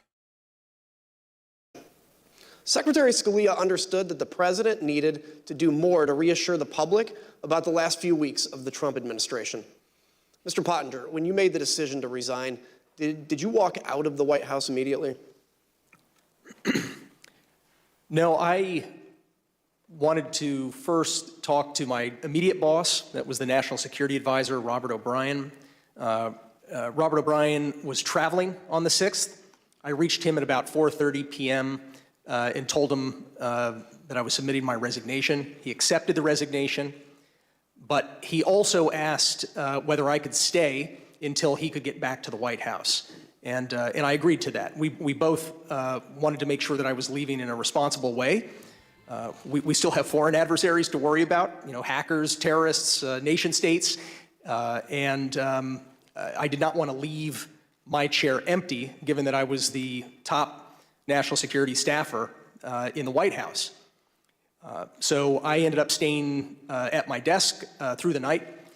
When Robert O'Brien arrived back at the White House the next morning, the morning of the 7th, I debriefed with him and left for the last time. So you and I both share a passion for national security of our country. Can you share with me, what's your view on how January 6th impacted our national security? Well, when you have a presidential transition, even under the best circumstances, it's a time of vulnerability. It's a time of vulnerability. And when you have a contested election, I was certainly concerned that some of our adversaries would be tempted to probe or test U.S. resolve. As an example, in late December, the Iranian government attacked the U.S. embassy in Baghdad. They did that using some of their terrorist proxies. President Trump did handle that. He sent a very clear warning to the Ayatollah and his regime, which I think had a useful effect. I think that we would have handled other threats of that nature, and luckily no other threats materialized before the inauguration on the 20th.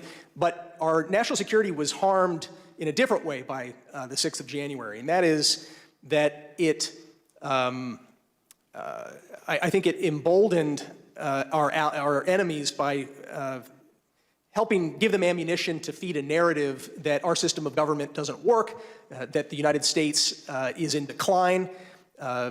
China, the Putin regime in Russia, Tehran. This is such an incredible, like, neocon, like, foreign affairs brained way of thinking about this. It's actually, it's astonishing how, like, the cogs in his brain are turning exactly the way that you think. Like, what's the issue with the overturn of democracy? Well, it'll make us look weak to China and the Ayatollah.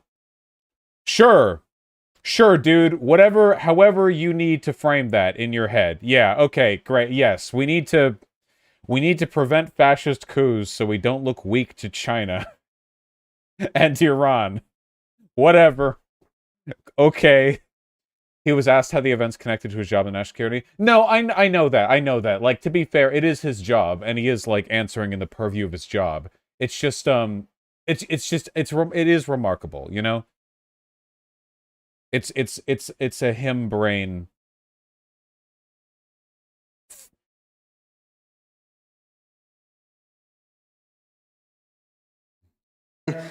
They're fond of pushing those kinds of narratives, and by the way, they're wrong. We've been hearing for the entirety of U.S. history from kings and despots that the United States is in decline, and those kings and despots have been proven wrong every single time. But nonetheless, January 6th helped feed a perception that I think emboldens our adversaries. The other part, I think, is simply our allies. I heard from a lot of friends in Europe, in Asia, allies, close friends, and supporters of the United States that they were concerned about the health of our democracy. And so I think it's incumbent upon us to put their minds at ease, to put our own hearts at ease by investigating what happened on the 6th and making sure that it never happens again. Look, I've always said democracies are not defined by bad days. They're defined by how they recover from those bad days, and that's if they recover from those bad days. That's kind of the critical. Also, we haven't recovered. Nothing has happened. All the people responsible for this are still free and powerful. A lot of them are still in office, exactly as powerful as they were when this was attempted. There hasn't been a recovery. No. Like I said, guys, I don't think there's anything wrong with him answering that way. He was asked to. I'm just saying, phenomenal brain, you know? Like, it'd be like if you had a Cinnabon baker here, and you're like, can you tie Jan 6 to your job? And they start talking about, like, the cost of, like, cinnamon imports or something. Like, it's just, it's just incredible brain. I do think, I will say this, though, like, this might sound, gay and cringe-pilled, but I do like the shining city on a hill idea as something to aspire to, you know? It's always been a lie. Like, it's always been made up, at least in many respects. But, the world is a pretty dangerous place, and you can do a hell of a lot worse than America domestically. And I can't get rid of nation states with a snap of my fingers. That's not really like an achievable short-term goal. But the idea of America being like a demonstration that things can be better, is a good one. Like, that's what you should want as an American who cares about politics, right? Like, you don't just want America to be good. You want America to be so good that's an example. It's an example to the rest of the world,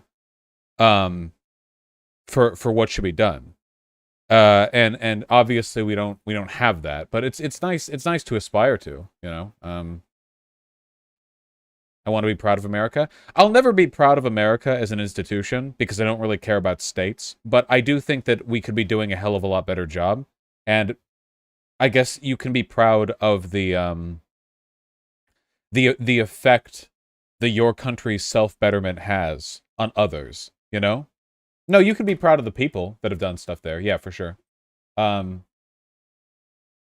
good. It's good. It's enviable, you know?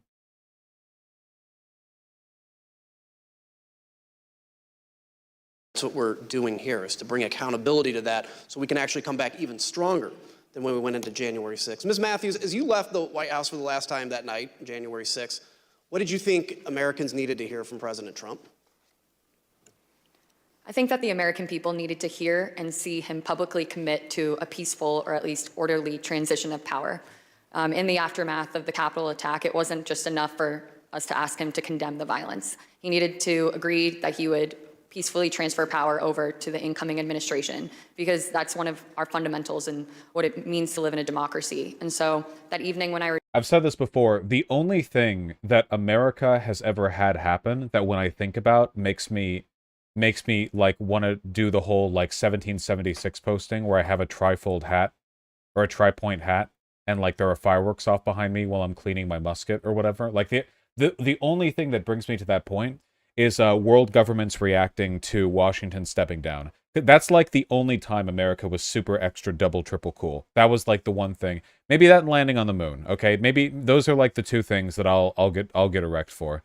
And even those are highly conditional, you know. But yeah, I'll go for that. Yeah, Bernard Sherman maybe. I don't know. Yeah, that's good. Sherman's march, Washington stepping down after his terms, and the moon landing. There we go. D-Day's a good contender. No, I just want like you know, John Brown's entire life. Well, I can't really ascribe John Brown's legacy to America. He was kind of fighting against America, you know? The Washington thing was good though. You know, Washington had slave teeth in his mouth, literally stolen teeth. Yeah, do you know he was a slave owner too, if you didn't know.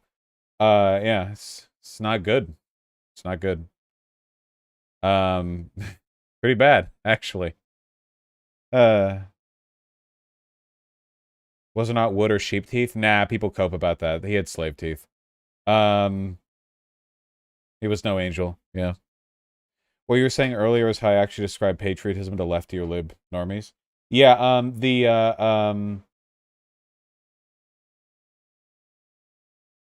yeah, I don't know. I think that's cool, though. The stepping down thing, I mean. resigned, the resignation statement that I drafted, I referenced this and I said our nation needs a peaceful transfer of power in hopes that it would put some sort of public pressure on the White House and President Trump to publicly agree to an orderly transition. Thank you. I yield to my friend from Virginia. Yeah, he had multiple dentures. I mean, Thank he you, was Mr. like Kinzinger. really wealthy. The staff who remained at the White House on the morning of January 7th knew the president needed to address the nation again, and they had a speech prepared for him that morning, but he refused for hours to give it. As you heard Cassidy Hutchins testify previously, President Trump finally agreed to record an address to the nation later that evening, the evening of January 7th, because of concerns he might be removed from power under the 25th Amendment or by impeachment. We know these threats were real.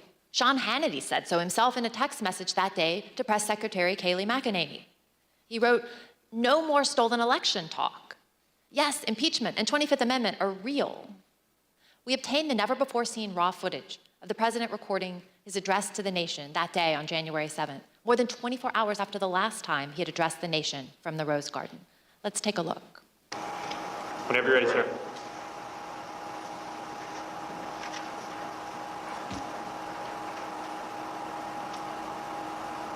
I would like to begin by addressing the heinous attack yesterday, and to those who broke the law, you will pay.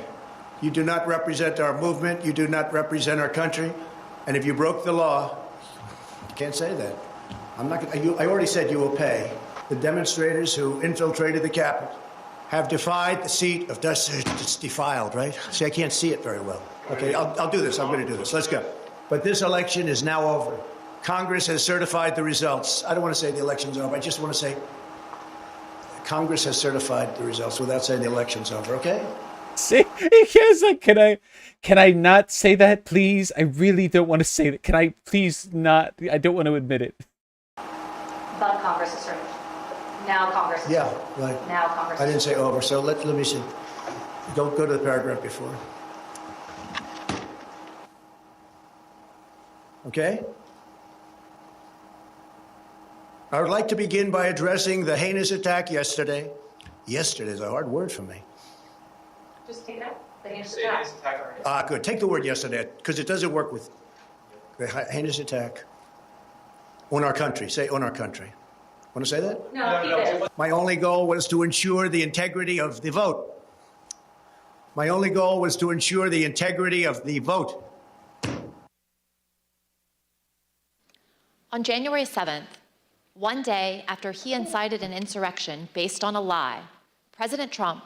I love him. I really do. I swear to God, man, if it weren't for the fact that he has unimaginable political power, you can just put him in a clown suit.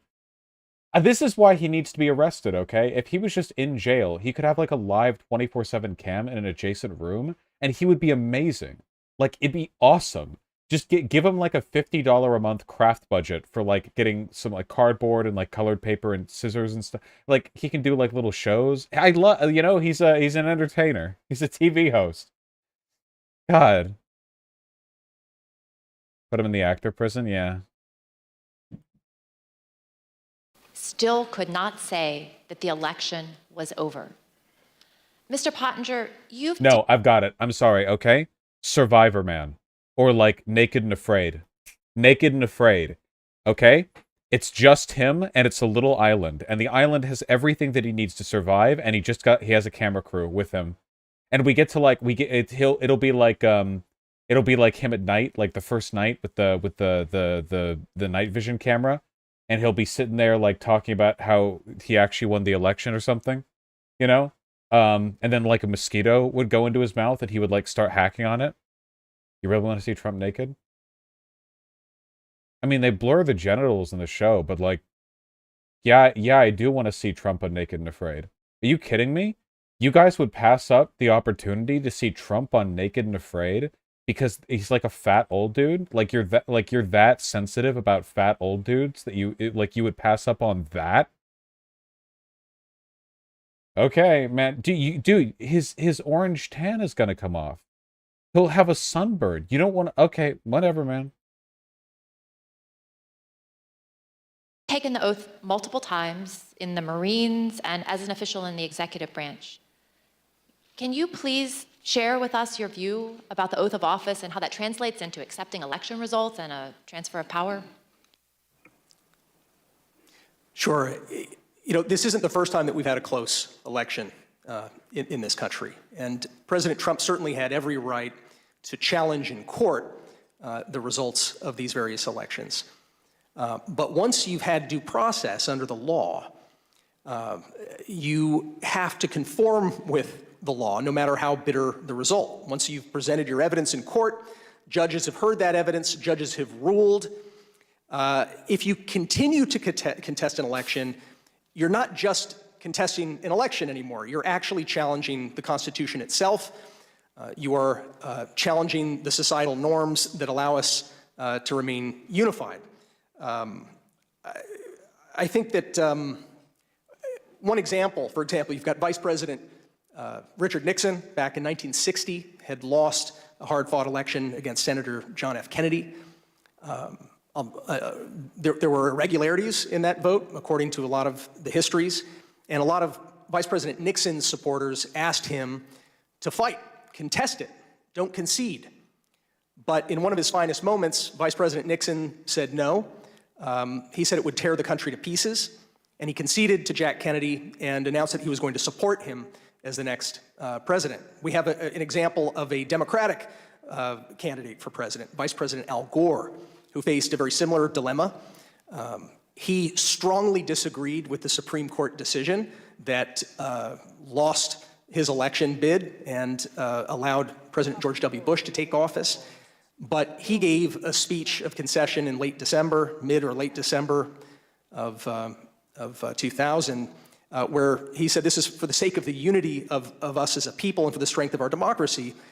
I also am going to concede. I'm going to support the new president. He should have said stand back and stand by. He should have sicked the Gorites on the Capitol right there. That's what should have happened. Speech is actually a pretty good model, I think, for any candidate for any office, up to and including the president, and from any party to read, particularly right now. The oath that our presidents take, it's very similar to the oath of office I took as a U.S. Marine officer and the oath I took as a White House official. It is to support and defend the Constitution. It's to protect the Constitution, to bear true faith and allegiance to the Constitution. And it is a sacred oath. It's an oath that we take before our families. We take that oath before God. I think that we have an obligation to live by that oath. I do still believe that we have the most ingenious system of government on earth, despite its imperfections. I don't envy countries that don't have this system that actually allows for a predictable, peaceful transfer of government every 4 to 8 years, and it's not something that we should take for granted. Thank you. As we heard at the start of the hearing, in the immediate aftermath of January 6th, Republican leader Kevin McCarthy understood that President Trump bore responsibility for that day and should have taken immediate action to stop the violence. He was even more candid in calls with Republican colleagues. As you'll hear in a moment, recordings of some of these calls that were later published by the New York Times, the context for these calls was that a resolution had been introduced in the House calling for Vice President Pence and the cabinet to remove President Trump from power under the 25th Amendment. Let's listen. Thank you. I've had it with this guy. What he did is unacceptable. Nobody can defend that, and nobody should defend it. The only discussion I would have with him is that I think this will pass, and it would be my recommendation we should do that. That would be my take, but I don't think he would take it, but I don't know. But let me be very clear to all of you, and I've been very clear to the president. He bears responsibilities for his words and actions. No ifs, ands, or buts. I asked him personally today, does he hold responsibility for what happened? Does he feel bad about what happened? He told me he does have some responsibility for what happened. And he needs to acknowledge that. President Trump has never publicly acknowledged his responsibility for the attack. Yeah, I'm surprised he would even say that. That's more than I expect from him, honestly. The only time he apparently did so was in that private call with Kevin McCarthy. There's something else President Trump has never acknowledged: the names and the memories of the officers who died following the attack on the Capitol. We're honored to be joined tonight by police and first responders who bravely protected us on January 6th. Your character and courage give us hope that democracy can and should prevail, even in the face of a violent insurrection. We on this dais can never thank you enough for what you did to protect our democracy. On January 9th, 2 of President Trump's top campaign officials texted each other about the president's glaring silence on the tragic death of Capitol Police Officer Brian Sicknick, who succumbed to his injuries the night of January 7th. These campaign officials were Tim Murtaugh, Trump's director of communications, and one of his deputies, Matthew Walking.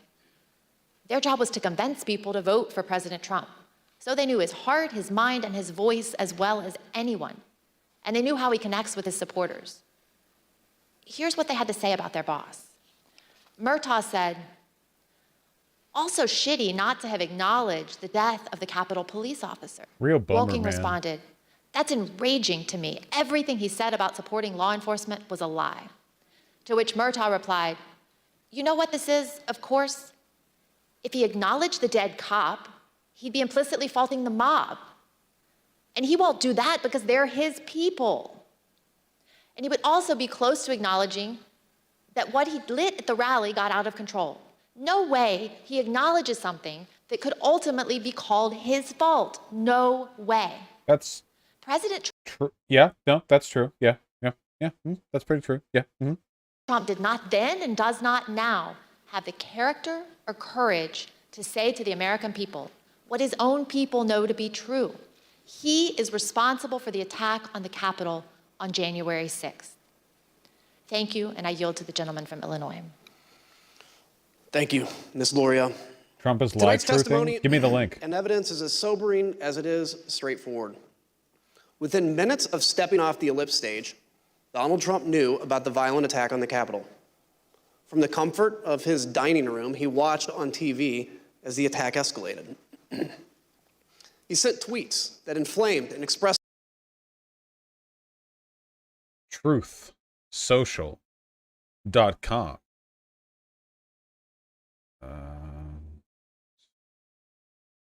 It's 2 hours. Let's see.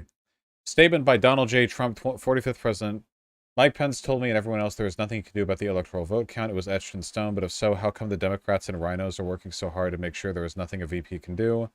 This was a major event because everyone ganged up and said Mike had no choice. He could not send the slates back to the states, which is what I suggested he do, for possible retabulation and correction based on large-scale voter fraud and irregularities. This might have been an election-changing event. We would have no inflation, inexpensive gasoline, be energy dominant, have no war or large-scale death with Russia and Ukraine because the conflict never would have happened. We would have left Afghanistan on the same timeline but with dignity and strength. Would have kept Bagram Air Base, not had dead soldiers, taken out all American hostages, would not have given the Taliban $85 billion worth of first-class military equipment.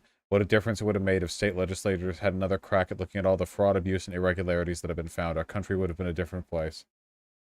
Nice. The unselects are embarrassed by their performance tonight. The unselect committee. Yeah, he calls the select committee the unselect committee. Get it? Because it's the opposite of the thing. Refuses to do this because it ends their fake case. Will there be any mention or study by the unselects of how the election was rigged and stolen? There is so much evidence, but the unselects don't want it seen in any way, shape, or form, and for good reason. It would ruin their latest scam. Capital S. Why haven't the unselects asked for Secret Service corroboration of the so-called chokehold? Because they know the answer and don't like it. A kangaroo court. This wasn't this the same Sarah Matthews, who I don't know, that said such nice things about me on January 20th or long after January 6th? Yeah. He's so much less intimidating as an ex-president. Yeah, well, he might be president again and then for the rest of his short life, so... support for the desire of some to literally kill Vice President Mike Pence. For 3 hours, he refused to call off the attack. Donald Trump refused to take the urgent advice he received that day. Not from his political opponents or from the liberal media, but from his own family, his own friends, his own staff, and his own advisors. In the midst of an attack, when there was no time for politics, the people closest to Trump told him the truth. It was his supporters attacking the Capitol, and he alone could get through to them. So they pled for him to act, to place his country above himself. Still, he refused to lead and to meet the moment to honor his oath. It was only once the vice president and the members of Congress were in secure locations and the officers defending the Capitol began to turn the tide that then President Trump engaged in the political theater of telling the mob to go home. And even then, he told them all they were special and that he loved them. Whatever your politics, whatever you think about the outcome of the election, we as Americans must all agree on this. Donald Trump's conduct on January 6th was a supreme violation of his oath of office and a complete dereliction of his duty to our nation. It is a stain on our history. It is a dishonor to all those who have sacrificed and died in service of our democracy. When we present our full findings, we will recommend changes to laws and policies to guard against another January 6th. The reason that's imperative is that the forces Donald Trump ignited that day have not gone away. The militant, intolerant ideologies, the militias, the alienation and the disaffection, the weird fantasies and disinformation. They're all still out there, ready to go. That's the elephant in the room. Okay. But if January 6th has reminded us of anything, I pray it has reminded us of this. Laws are just words on paper. They mean nothing without public servants dedicated to the rule of law and who are held accountable by a public that believes oaths matter more than party tribalism or the cheap thrill of scoring political points. Well, wait, let's see where We, he goes. the people, must demand more of our politicians and ourselves. Okay, but Oaths matter. okay, but Character matters. Truth matters. you're so close. If we do not renew our faith and commitment to these principles, this great experiment of ours, our shining beacon on a hill, will not endure. Okay, so I yield to the gentlewoman from. No! That's so frustrating. No, you're so close. Restore how? Like, you point out all of the fucking stand back, stand by shit. They're still there, ready, and you're like, we need to do more. Laws are just words on paper. I thought he was going to point out, like, you can pass whatever laws you want as long as you have, like, people like this in power. Like, it ain't doing, you know? But then it just ends there. No. Thank you, Mr. Kensinger. Throughout our hearings, we've provided many facts and painted a vivid picture of the events of January 6th. The violence, the human toll, both emotional and physical, including the tragic loss of life. The threats to our Constitution, the rule of law, and the danger to this nation, a nation we all love as Americans. In tonight's hearing, we've gone into great detail about the events inside the White House on January 6th. We've described how the President of the United States, who was bound by oath to the Constitution and by duty to ensure the laws are faithfully executed, took no action when the cornerstone of our democracy, a peaceful transition of power, was under attack. But it's more than that. Donald Trump summoned a violent mob and promised to lead that mob to the Capitol to compel those he thought would cave to that kind of pressure. And when he was thwarted in his effort to lead the armed uprising, he instigated the attackers to target the vice president with violence, a man who just wanted to do his constitutional duty. So in the end, this is not, as it may appear, a story of inaction in a time of crisis. But instead, it was the final action of Donald Trump's own plan to assert the will of the American people and remain in power. Not until it was clear that his effort to violently disrupt or delay the counting of the election results had failed did he send a message to his supporters in which he commiserated with their pain and he told them affectionately to go home. That was not the message of condemnation and just punishment for those who broke the law that we expect from a president whose oath and duty is to ensure the laws are faithfully executed. But instead, it was his newest version of stand back and stand by. To me, this is personal. I first swore an oath to support and defend the Constitution against enemies foreign and domestic when I entered the U.S. Naval Academy at age 17. I spent 2 decades on ships at sea, defending our nation from known and identifiable foreign enemies who sought to do us harm. I never imagined that that enemy would come from within. I was not as prescient as Abraham Lincoln, who 23 years before the Civil War said, "If destruction be our lot, we must ourselves be its author and its finisher." Donald Trump was the author, and we the people, for ourselves and our posterity, should not let Donald Trump be the finisher. Thank you, and I yield to the Vice Chair. Thank you very much, Mrs. Luria. I want to thank our witnesses for joining us today. The members of the Select Committee may have additional questions for today's witnesses, and we ask that you respond expeditiously in writing to those questions. Without objection, members will be permitted 10 business days to submit statements for the record, including opening remarks and additional questions from our witnesses. I'd now like to turn things to Chairman Thompson for a few closing words. The members of the committee and I hi appreciate again. and thank all persons who've come forward voluntarily to provide information to help protect our democracy. And our work continues. As we've made clear throughout these hearings, our investigation is going forward. We continue to receive new information every day. We are pursuing many additional witnesses for testimony. We will reconvene in September to continue laying out our findings to the American people and pushing for accountability. In the first hearing of this series, I asked the American people to consider the facts and judge for themselves. The facts are clear and unambiguous. I thank the American people for their attention over the past several weeks. I wish you all a pleasant evening. And let me again thank our witnesses today. We've seen bravery and honor in these hearings, and Ms. Matthews and Mr. Pottinger, both of you will be remembered for that, as will Cassidy Hutchinson. She sat here alone, took the oath, and testified before millions of Americans.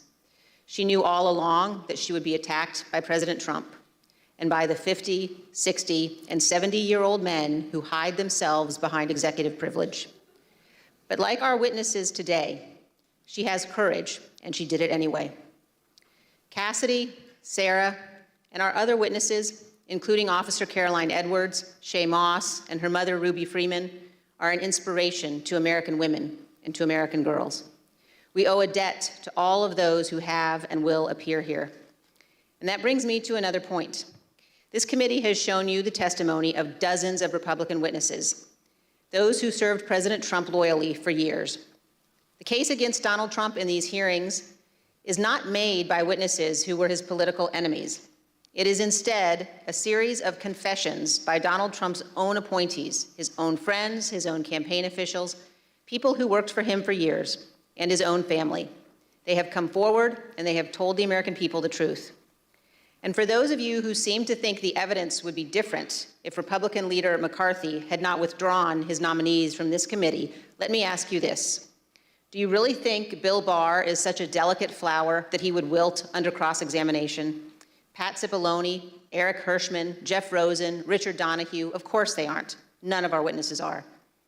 At one point in 2016, when he was first running for office, Donald Trump said this: "I could stand in the middle of Fifth Avenue and shoot somebody, and I wouldn't lose any voters." That quote came to mind last week when audio from Trump advisor Steve Bannon surfaced from October 31st, 2020, just a few days before the presidential election. Let's listen. And what Trump's going to do is just declare victory, right? He's going to declare victory. But that doesn't mean he's a winner. He's just going to say he's a winner. The Democrats, more of our people vote early that count. Theirs voted mail. And so they're going to have a natural disadvantage, and Trump's going to take advantage of it. That's our strategy. He's going to declare himself a winner. So when you wake up Wednesday morning, it's going to be a firestorm. Also, if Trump is losing by 10 or 11 o'clock at night, it's going to be even crazier. No, because he just sit right there and said they stole it. If Biden's winning, Trump is going to do some crazy shit. And of course, 4 days later, President Trump declared victory when his own campaign advisors told him he had absolutely no basis to do so. What the new Steve Bannon audio demonstrates is that Donald Trump's plan to falsely claim victory in 2020, no matter what the facts actually were, was premeditated. Perhaps worse, Donald Trump believed he could convince his voters to buy it, whether he had any actual evidence of fraud or not. And this same thing continued to occur from Election Day onward until January 6th. Donald Trump was confident that he could convince his supporters the election was stolen, no matter how many lawsuits he lost, and he lost scores of them. He was told over and over again in immense detail that the election was not stolen. There was no evidence of widespread fraud. It didn't matter. Donald Trump was confident he could persuade his supporters to believe whatever he said, no matter how outlandish, and ultimately that they could be summoned to Washington to help him remain president for another term. As we showed you last week, even President Trump's legal team, led by Rudy Giuliani, knew they had no actual evidence to demonstrate the election was stolen. Again, it didn't matter. Here's the worst part. Donald Trump knows that millions of Americans who supported him would stand up and defend our nation were it threatened. They would put their lives and their freedom at stake to protect her. And he is preying on their patriotism. He is preying on their sense of justice. And on January 6th, Donald Trump turned their love of country into a weapon against our Capitol and our Constitution. He has purposely created the false impression that America is threatened by a foreign force controlling voting machines, or that a wave of tens of millions of false ballots were secretly injected into our election system, or that ballot workers have secret thumb drives and are stealing elections with them. All complete nonsense. We must remember that we cannot abandon the truth and remain a free nation. In late November of 2020, while President Trump was still pursuing lawsuits, many of us were urging him to put any genuine evidence of fraud forward in the courts and to accept the outcome of those cases. As January 6th approached, I circulated a memo to my Republican colleagues explaining why our congressional proceedings to count electoral votes could not be used to change the outcome of the election. But what I did not know at the time was that President Trump's own advisors, also Republicans, also conservatives, including his White House counsel, his Justice Department, his campaign officials, they were all telling him almost exactly the same thing I was telling my colleagues. There was no evidence of fraud or irregularities sufficient to change the election outcome. Our courts had ruled. It was over. Now we know that it didn't matter what any of us said because Donald Trump wasn't looking for the right answer legally or the right answer factually. He was looking for a way to remain in office. Let's put that aside for a moment and focus just on what we saw today. In our hearing tonight, you saw an American president faced with a stark and unmistakable choice between right and wrong. There was no ambiguity, no nuance. Donald Trump made a purposeful choice to violate his oath of office, to ignore the ongoing violence against law enforcement, to threaten our constitutional order. There is no way to excuse that behavior. It was indefensible. And every American must consider this. Can a president who is willing to make the choices Donald Trump made during the violence of January 6th ever be trusted with any position of authority in our great nation again? In this room, in 1918, the Committee on Women's Suffrage What about the people who enabled them? to discuss and debate whether women should be granted the right to vote.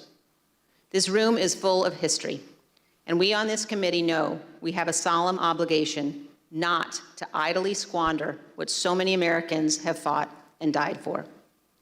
Ronald Reagan's great ally, Margaret Thatcher, said this: "Let it never be said that the dedication of those who love freedom is less than the determination of those who would destroy it." Let me assure every one of you this. Our committee understands the gravity of this moment, the consequences for our nation. We have much work yet to do, and we will see you all in September. I request those in the hearing room remain seated until the Capitol Police have escorted witnesses and members from the room. Without objection, the committee stands adjourned. Excellent. I'm glad we get to end this hearing meant to showcase the inevitable consequence of conservatism leeching power from our government with a testament to the positive attributes of Reagan and Thatcher. Phenomenal. Well, get ready for season 2, everyone. In only, what, 3 months? 2 months? 2 months. Yeah. Woo!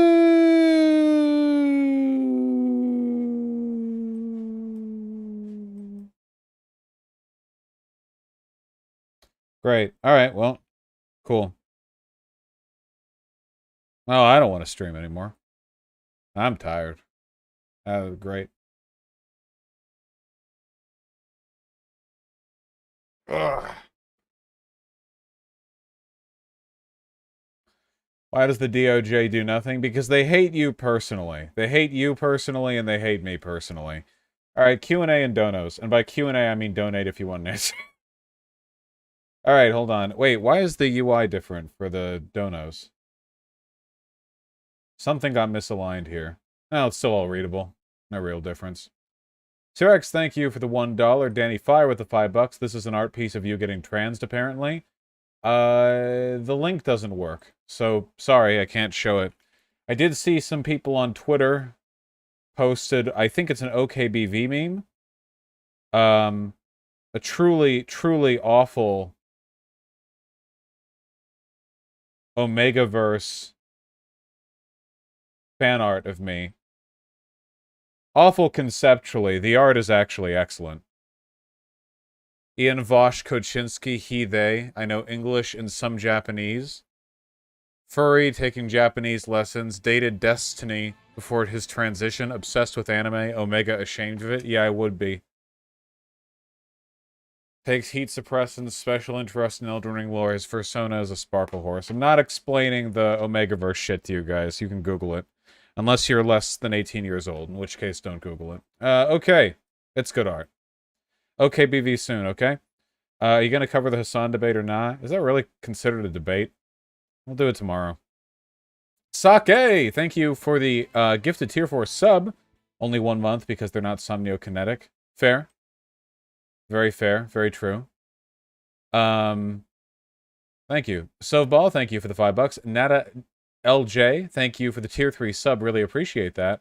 Brenton Biggs, thank you for the buck. iPod with the tier 1 sub, and Big Booty Butches, likewise. Reaper 909 with the 2 tier 1 subs. Really appreciate that. Here's to the Pax Vosh Epoch. Very true. We're getting there.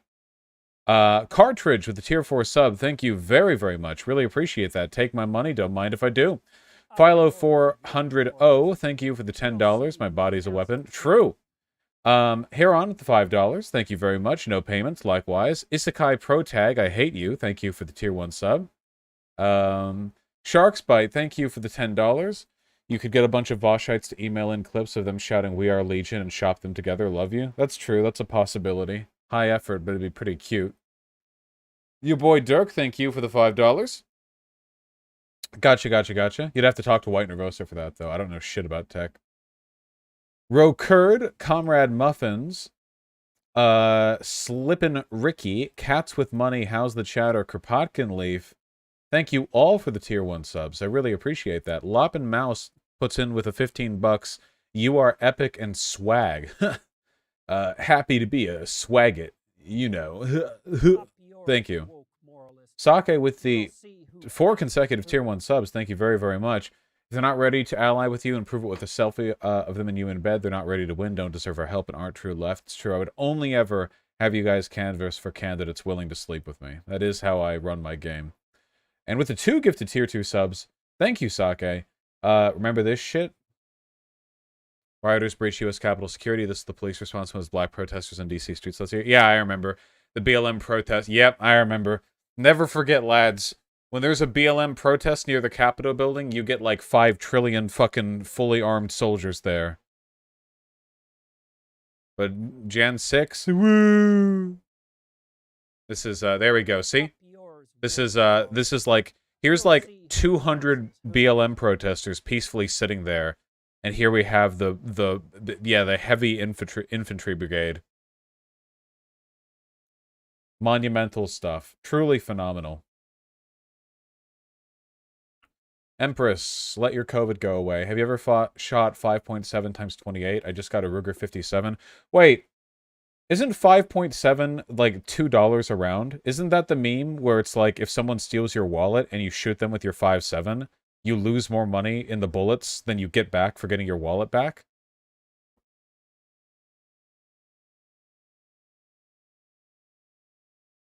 $2 more billion a round. Yeah, wait, hold on. Wait, hold on. I want to check the ammo price for 5.7. 5.7 by 28 millimeter, $400 for 500 rounds. So that's what, 80 cents per round? And what, 9 millimeter should be like 30 cents, I guess, if there's not like an ammo inflation? I don't know. I think 9 millimeter is normally 30 cents a round, and it's like gone up. But I don't know if 5.7 would go up because nobody uses 5.7. I don't know. 12 Halo 3. How do I join the woke agenda? I have my application ready. Just go to vosh.gg/map, and you will you'll be able to join the woke agenda, my friend. A Progressive Victory Discord server. Right on over there. The Soup MN, thank you for the tier 1 sub. Working on my campaign setting featuring an oppressive kingdom using an abstract religion and a history of racial discrimination, colonization, and antagonism. Hell yeah, good luck. Hope it goes well. Philo 4K, thank you for the $10. Really appreciate that. It's supposed to be 4K, but your site doesn't let me do 3 O's in a row. Yeah, it's because we hate you. Zenny Gwenny, thank you for the $10. Please read a chat. Any Washington State Voshites, sign up in the org Discord. We meet in Everett at 12:30 for rally. More info in #Washington. Thanks, Vosh. Yeah, I can't speak for anything happening in the server because I haven't looked at it in the past several hours because I've been streaming. But yeah, you guys should go in there because we're going to get this shit started. It's going to be cool as hell. Philo 4K with the $5. Can we donate money to the map thing? No, I don't really think it's a donation thing, but you'd have to take it up with them. Waka Waku, thank you for the $5. Really appreciate that. XMV, thank you for the $2. Saul Good Woman with the tier 3 sub. I'm gay. Based. Macnovist Roman, thank you for the gifted tier 1 sub. Juzor and Kowalski from Nebraska, thank you for the $5 both. Yeah, yesterday was the 1 year or 2 year anniversary of Michael Brooks' death. I think 2 year. Nuts with the gifted tier 1 sub, thank you very much.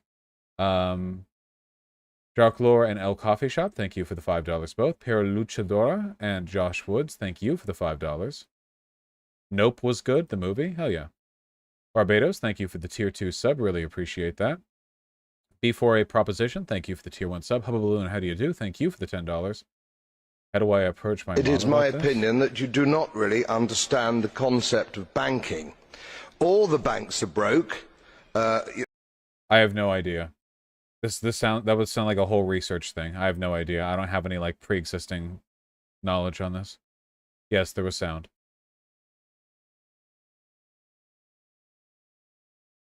Sake, thank you for the 10. Sir Razzle, thank you for the 10. Really appreciate that. Happy to hear that you're feeling less depressive.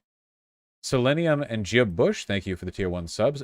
2D Siggy, Voshishish, BOKC Non-Popular Salt and King Jar Jerk, thank you for the $5 all. Very kind of you. Thank you very, very much. BW, Leafar, Jason Sanderson, Pecan Wheels, Nickard Dixon, Cock Owl Win, and Space Karen, thank you for the $5 all. Very, very kind of you. Kyle Epstein, thank you for the $2. Arlo, Alex Caruso, Isekais Are Weird, Charlotte96, Local Informant, Charlotte96 again, and Witch of Sky, thank you for the 5 all. Going over donos from yesterday, of which there seemed to be more than I expected. Your Mom, thank you for the tier 3 sub. This will get you to heaven. Nunya with the $20, thank you very, very much. Sake with the 3 consecutive $10 donos, thank you very, very, very much. They're all OK Buddy Vosh advertisements. You know the deal. ISB Jorn, thank you for the tier 3 sub. Junta/Cult, thank you for the tier 2 sub. Liz Squared, Underclocked, Meefy, and Nightmare, thank you for the tier 1 subs all. I really, really appreciate that. Welcome to the year anniversary, Nightmare. Imperial General, thank you for the tier 4 sub. I really, really appreciate that. Salty Internet Pirate, thank you for the gifted tier 1 sub. Kilo 4K, thank you for the $10. Likewise, Arlo. Likewise, also Rob, very, very kind of you. Sake with a $20 donation. And Rob, likewise, thank you very, very, very, very much. Very kind of you. Philo 4K, thank you for the 10 for chair. You were very kind yesterday. Mucho Stretchy, Rob, again, and still alive. Thank you for the $5 all. Really appreciate those. Donald Duck's dad, thank you likewise. Does love exist? I think if you stop being able to provide or you struggle mentally, emotionally, your partner will leave you. Have I just had bad luck? I mean, people will stay with other people based on the emotional experiences that they have. If they have positive experiences with you and they feel good around you, they'll generally stay. If you're like broke or if you're struggling emotionally or mentally, that can provide more negative experiences. I don't think there's some kind of like perfect transcendental feeling that overcomes experiential factors when it comes to like appreciation of people. But I do generally think that people are, people aren't the most rational agents when it comes to their self-interest and the people they spend their time with. Gia Bush and your boy Shamoy, thank you for the $5 both. Really appreciate that. Danny Fire with the $5 and the renewed effort at a link. Danny, this is mature content on DeviantArt. You have to be logged in to see it. Do I even have a DeviantArt account? I don't think I do. Oh, wow, I do. Wait, is this really me? This is an old account. Okay, I see. Is this actually me? Okay, no, wait. This isn't actually me. It's gender transformation art of a guy with a beard turning into a huge titty chick. And also there seem to be Morbius jokes. The art's good. Oh, I see. Honey, please get me out of the city. The gender wave is here. And then yeah, I see. Yeah, those are some pretty big tits.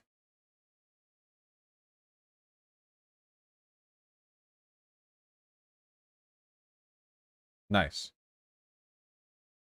If I was a girl, I hope I'd have huge tits.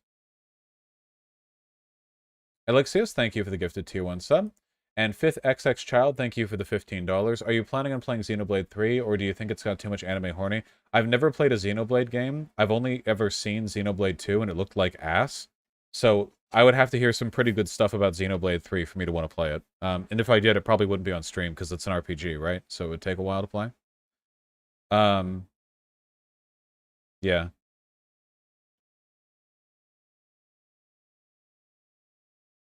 That was weird. Xenoblade 1 is more toned down, yeah. Amazon's acquiring a bunch of clinics. Yeah, we're reaching, it's happening. Amazon Healthcare, let's go. Let's go. Can't wait for everyone to get Amazon Prime because because you get to go in the like shorter line for your appendicitis. All right. I love you all very much. I'm probably streaming tomorrow. That seems like a likely thing that I would do because there are things that I want to cover. You're all beautiful people. We are going to continue to talk about the canvassing stuff.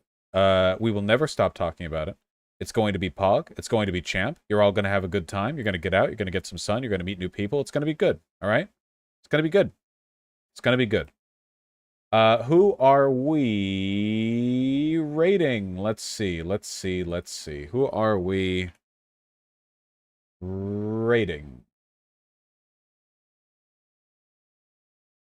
I am so goddamn hungry. Riverboat Jack, Willow, Nicosaurus.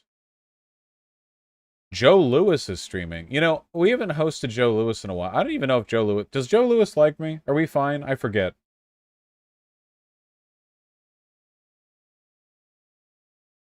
It's a reparations open panel, so you guys can go in there and be obnoxious. But don't be obnoxious. Be cool, okay? Yeah, Joe Lewis it is.